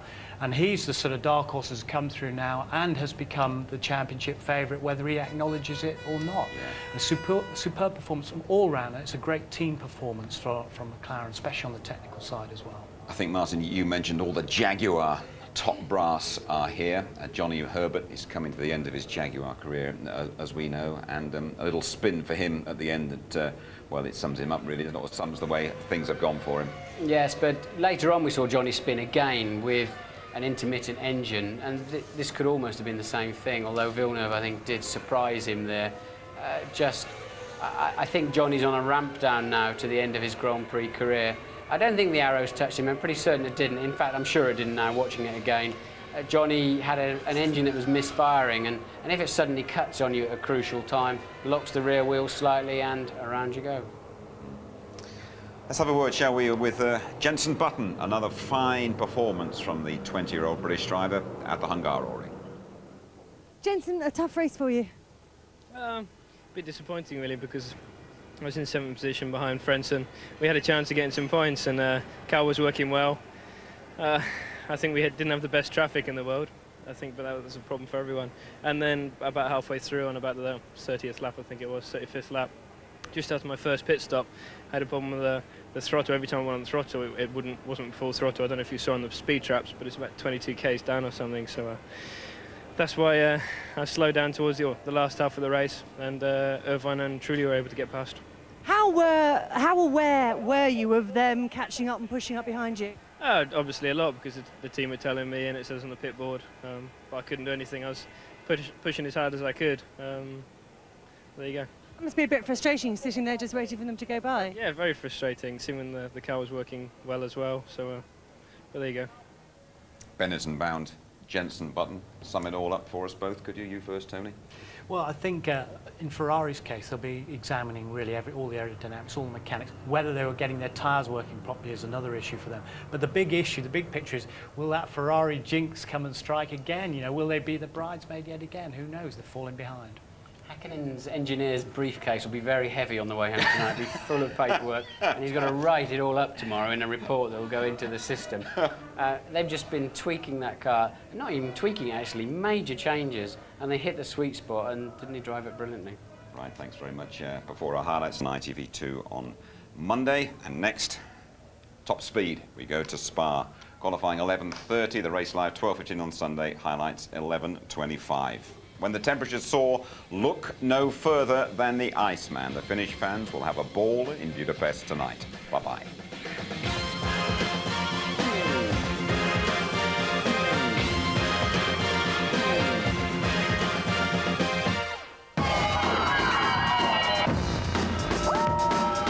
F1 on ITV in association with Texaco.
Gabriel Giudozzi, unfortunately Gaston had to start from the pit lane. Why was that? Yeah, in the first lap before the installation lap, we have see some problems in the gearbox, and we decided to change the car because for us the problem coming worst, all laps. Okay.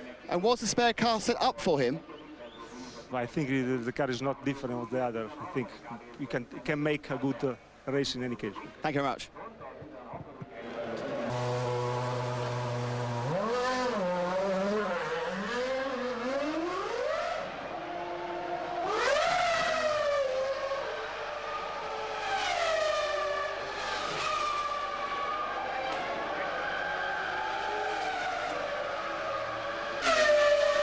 John Walton, John Lazy in and out of the pits twice there. What's going on? He's got a problem with the handling of his car, and we think it might be a problem with one of the dampers, so we were just having a quick adjustment of it, and hopefully we fixed it. I don't really know. He hasn't said anything yet, but I'm not really sure. We just have to see if he stays out there. He put a lot of wheel spin down as he left the pits. Did he hit the pit wall? He's in a hurry.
Nick Heifel, very bad luck. What happened there? It felt like a gearbox problem. I was not able to go in first. When I was in first, it jumped out again. How was the actual car handling? How was tyre wear? Sorry? How was the tyre wear out there? For me it was quite good because we struggled for all the weekend, but now the setup was a lot better. I was able to keep the pace of the guys in the back at least. I was quicker, but it's not possible to overtake. So I hope for the pit stop. Very bad luck, thank you.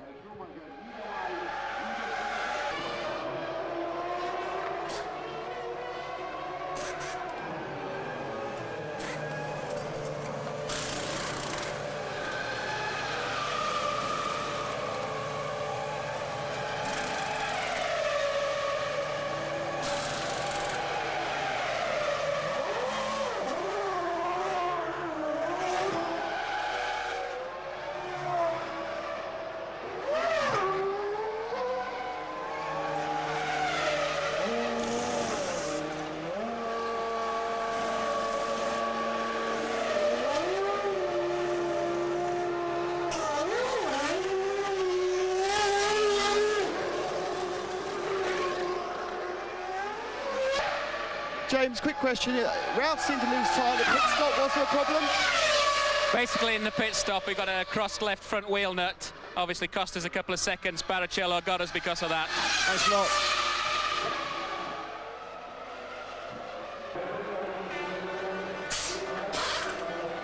Okay, Jen, push in the box. Come on, limiter. Push. Push. Neutral. Brake. Brake. Gear. Go, go, go, go!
And so back-to-back victories in Hungary for the revitalised world champion Mika Hakkinen. All sorts of problems in the build-up, but finding the sweet spot when it mattered. It has been a very difficult weekend for me. I haven't been able to really perform in the speed what I wanted to. We've been struggling basically, like I've been admitting whole weekend. Engineers, mechanics has done a massive work all the way through the weekend. I hope they're still my friends, to be honest. Mika found some amazing speed today. He drove very well. I mean, we were able to control the race. And we're a bit disappointed we didn't come first and second. I think we could have done it, but first and third's pretty good. Didn't get the run with the traffic today to get out in front of Michael after the pit stop, so came out just behind him and that was it, game over. I would have wished to win the race, especially after all these bad time we have had. But then we weren't fast enough, so there's no point to be too excited, but there's no point to be disappointed either. So that's the general situation. Bad luck, Ross. Guess it wasn't really your day today. Are you surprised by the speed of Hakkinen?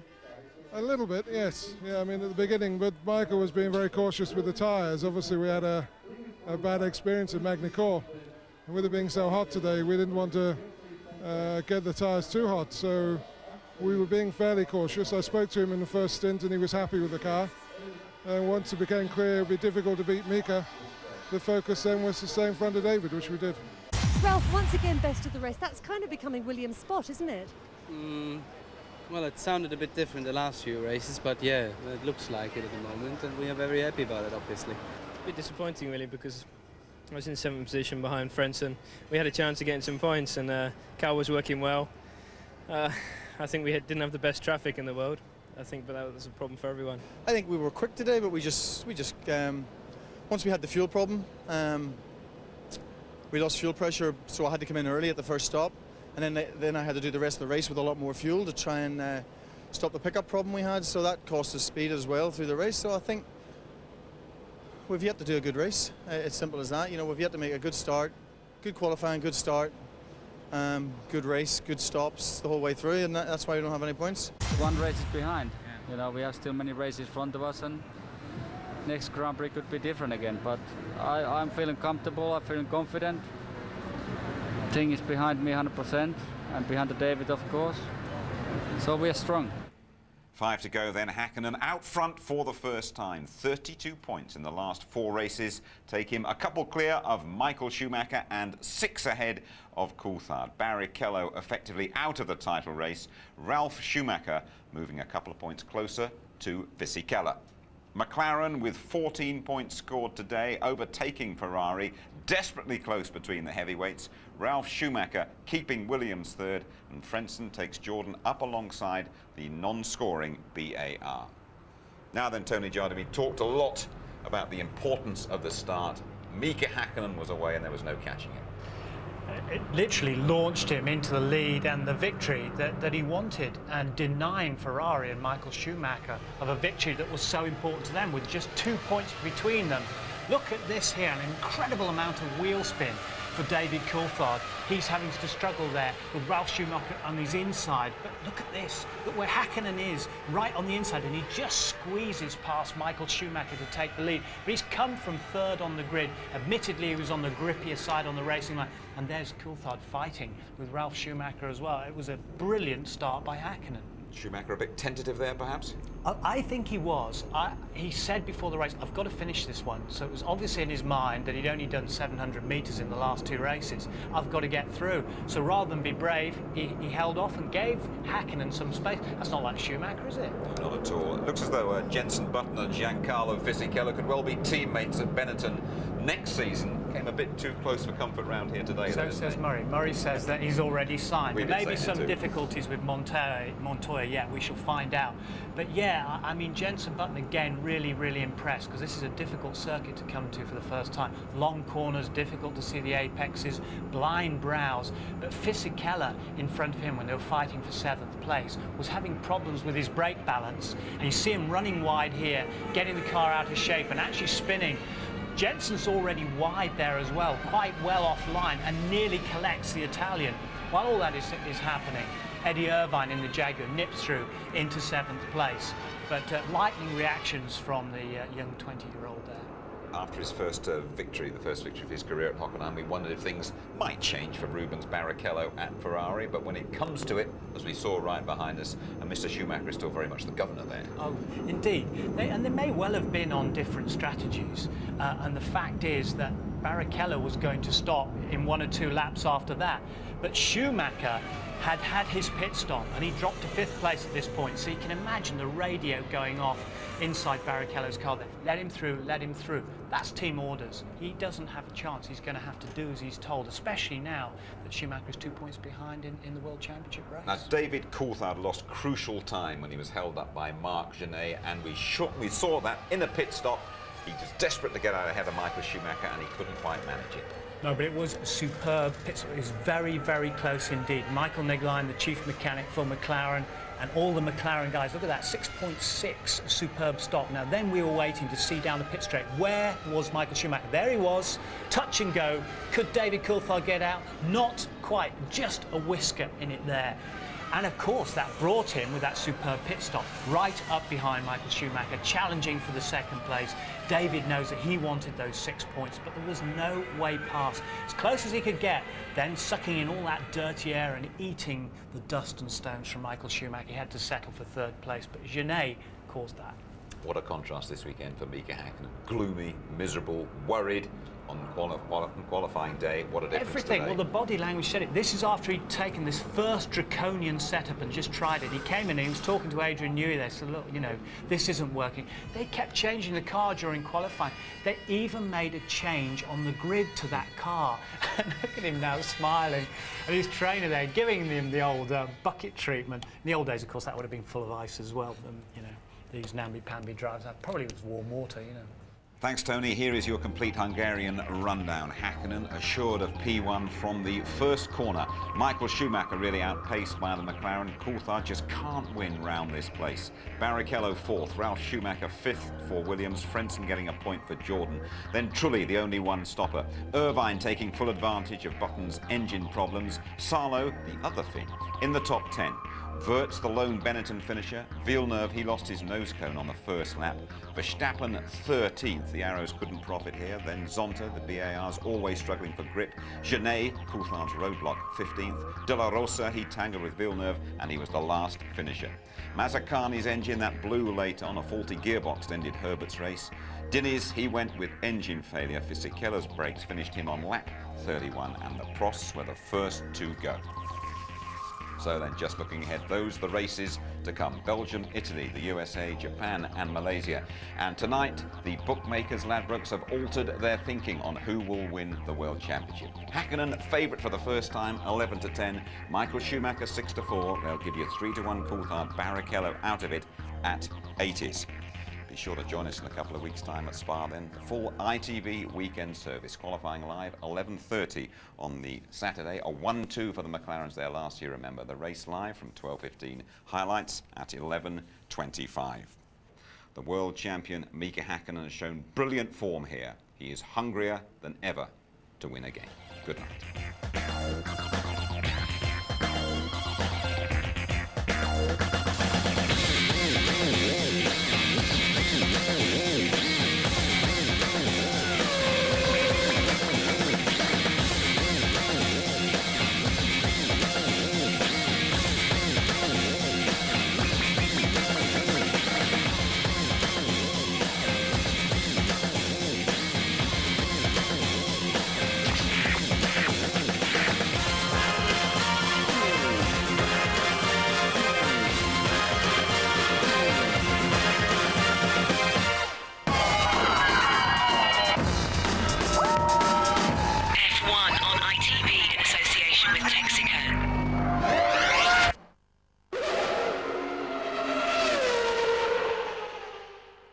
If you would like to know more about Formula One, the website address sponsored by livesport365.com is www.itv-f1.com.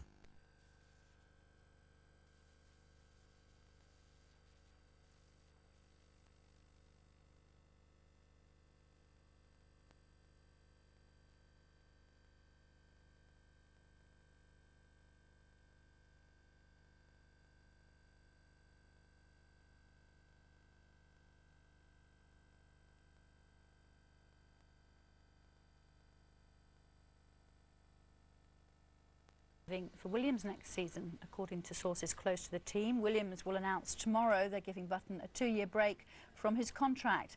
That paves the way for the 20-year-old who's in his first season at Formula One to drive for another team, probably Benetton. Williams, however, will retain the right to recall him in 2003.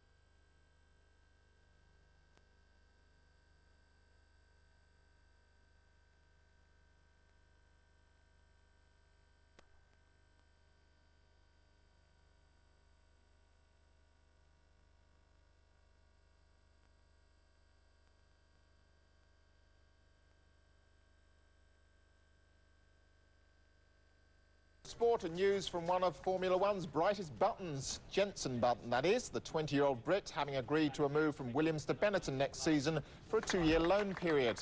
A deal which comes after Williams rejected a $5 million buyout offer from Button's manager, leaves the team with the option to reclaim his services in 2003.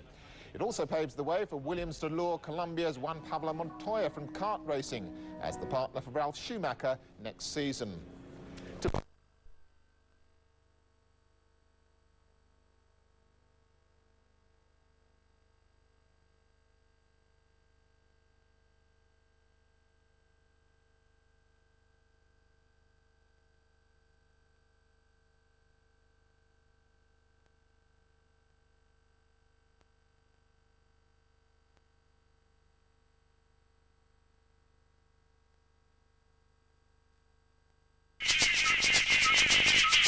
Ferragosto di fuoco. È stata una settimana calda, in modo particolare per la Ferrari che fra Fiorano e Mugello, fra critiche e polemiche, ha messo sotto torchio piloti, meccanici e ingegneri.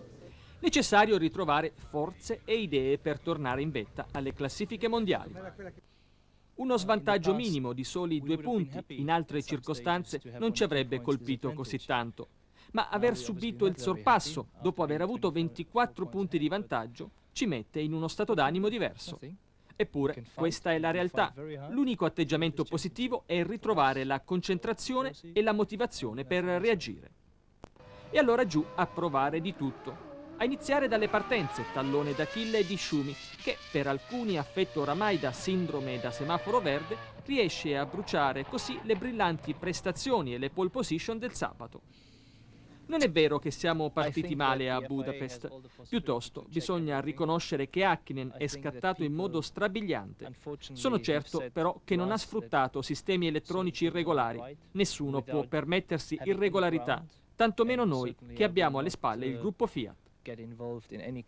Ma secondo me abbiamo partito bene, solo che Mika è partito molto bene. Cioè, non possiamo dire che la McLaren ha qualcosa o parti meglio di noi, perché tu vedi che Coulthard è partito malissimo, allora non lo so, forse è un caso di fortuna. Ma non ci sono solo le partenze a preoccupare. La McLaren in Ungheria era superiore, più veloce e avrebbe vinto, anche senza lo spunto iniziale di Häkkinen. E allora ecco un nuovo motore per la Ferrari, più potente, più dolce e progressivo, collaudato dai 2 piloti titolari con lunghe serie di giri consecutivi. Non chiedetemi come si chiama, che evoluzione è, se migliora le prestazioni ai bassi regimi. Posso solo dire che è un passo avanti di cui sono soddisfatto. Il motore va abbastanza bene, credo che anche Michael era molto contento ieri con quello che ha provato. Sono molto contento da quello che vedo. Sul motore avanziamo senza problemi. Sotto esame in questi giorni anche l'aerodinamica. Ha debuttato una nuova ala anteriore ed un inedito deviatore di flusso. E poi, oltre agli esperimenti e agli sviluppi, naturalmente, occhi puntati sugli assetti specifici e sulle regolazioni adatte al prossimo circuito, quello di Spa in Belgio. A Mugello lavoriamo già col carico di Spa, cioè tutto per Spa.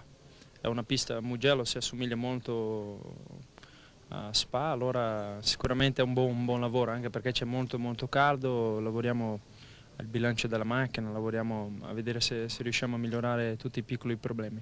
Sulla presunta inferiorità Ferrari, legata ad un peggiore sfruttamento degli pneumatici all'Hungaro Ring, Schumi non è però d'accordo. No, tutti gomme normale. Le 3 set normale, niente problemi. Ferragosto di straordinari dunque, di lavori forzati, ma l'atmosfera in squadra non è sofferente o cupa, al contrario. Tutti, ma proprio tutti, stiamo dando il massimo, crediamo al titolo e dopo 21 anni vogliamo portarlo a Maranello. Non siamo rassegnati, anzi, detto questo però, si ricordi che siamo tutti esseri umani capaci di sbagliare e che se non dovessimo vincerlo, questo mondiale, continueremo a vivere tutti con la coscienza di aver dato il massimo. Insieme alla Ferrari e al Mugello c'erano anche Sauber e Barr, quest'ultima scuderia anche con Villeneuve e Zonta. E in questi giorni notizie ufficiali di mercato hanno confermato il passaggio di Jenson Button dalla Williams alla Benetton e l'addio proprio di Riccardo Zonta alla Barr. Al suo posto arriverà Olivier Panis, attualmente collaudatore McLaren. Che farà Zonta? Meu manager sta parlando con una altra squadra che c'è una buona opzione per andare il prossimo anno. I team in questione sono Sauber e Arrows.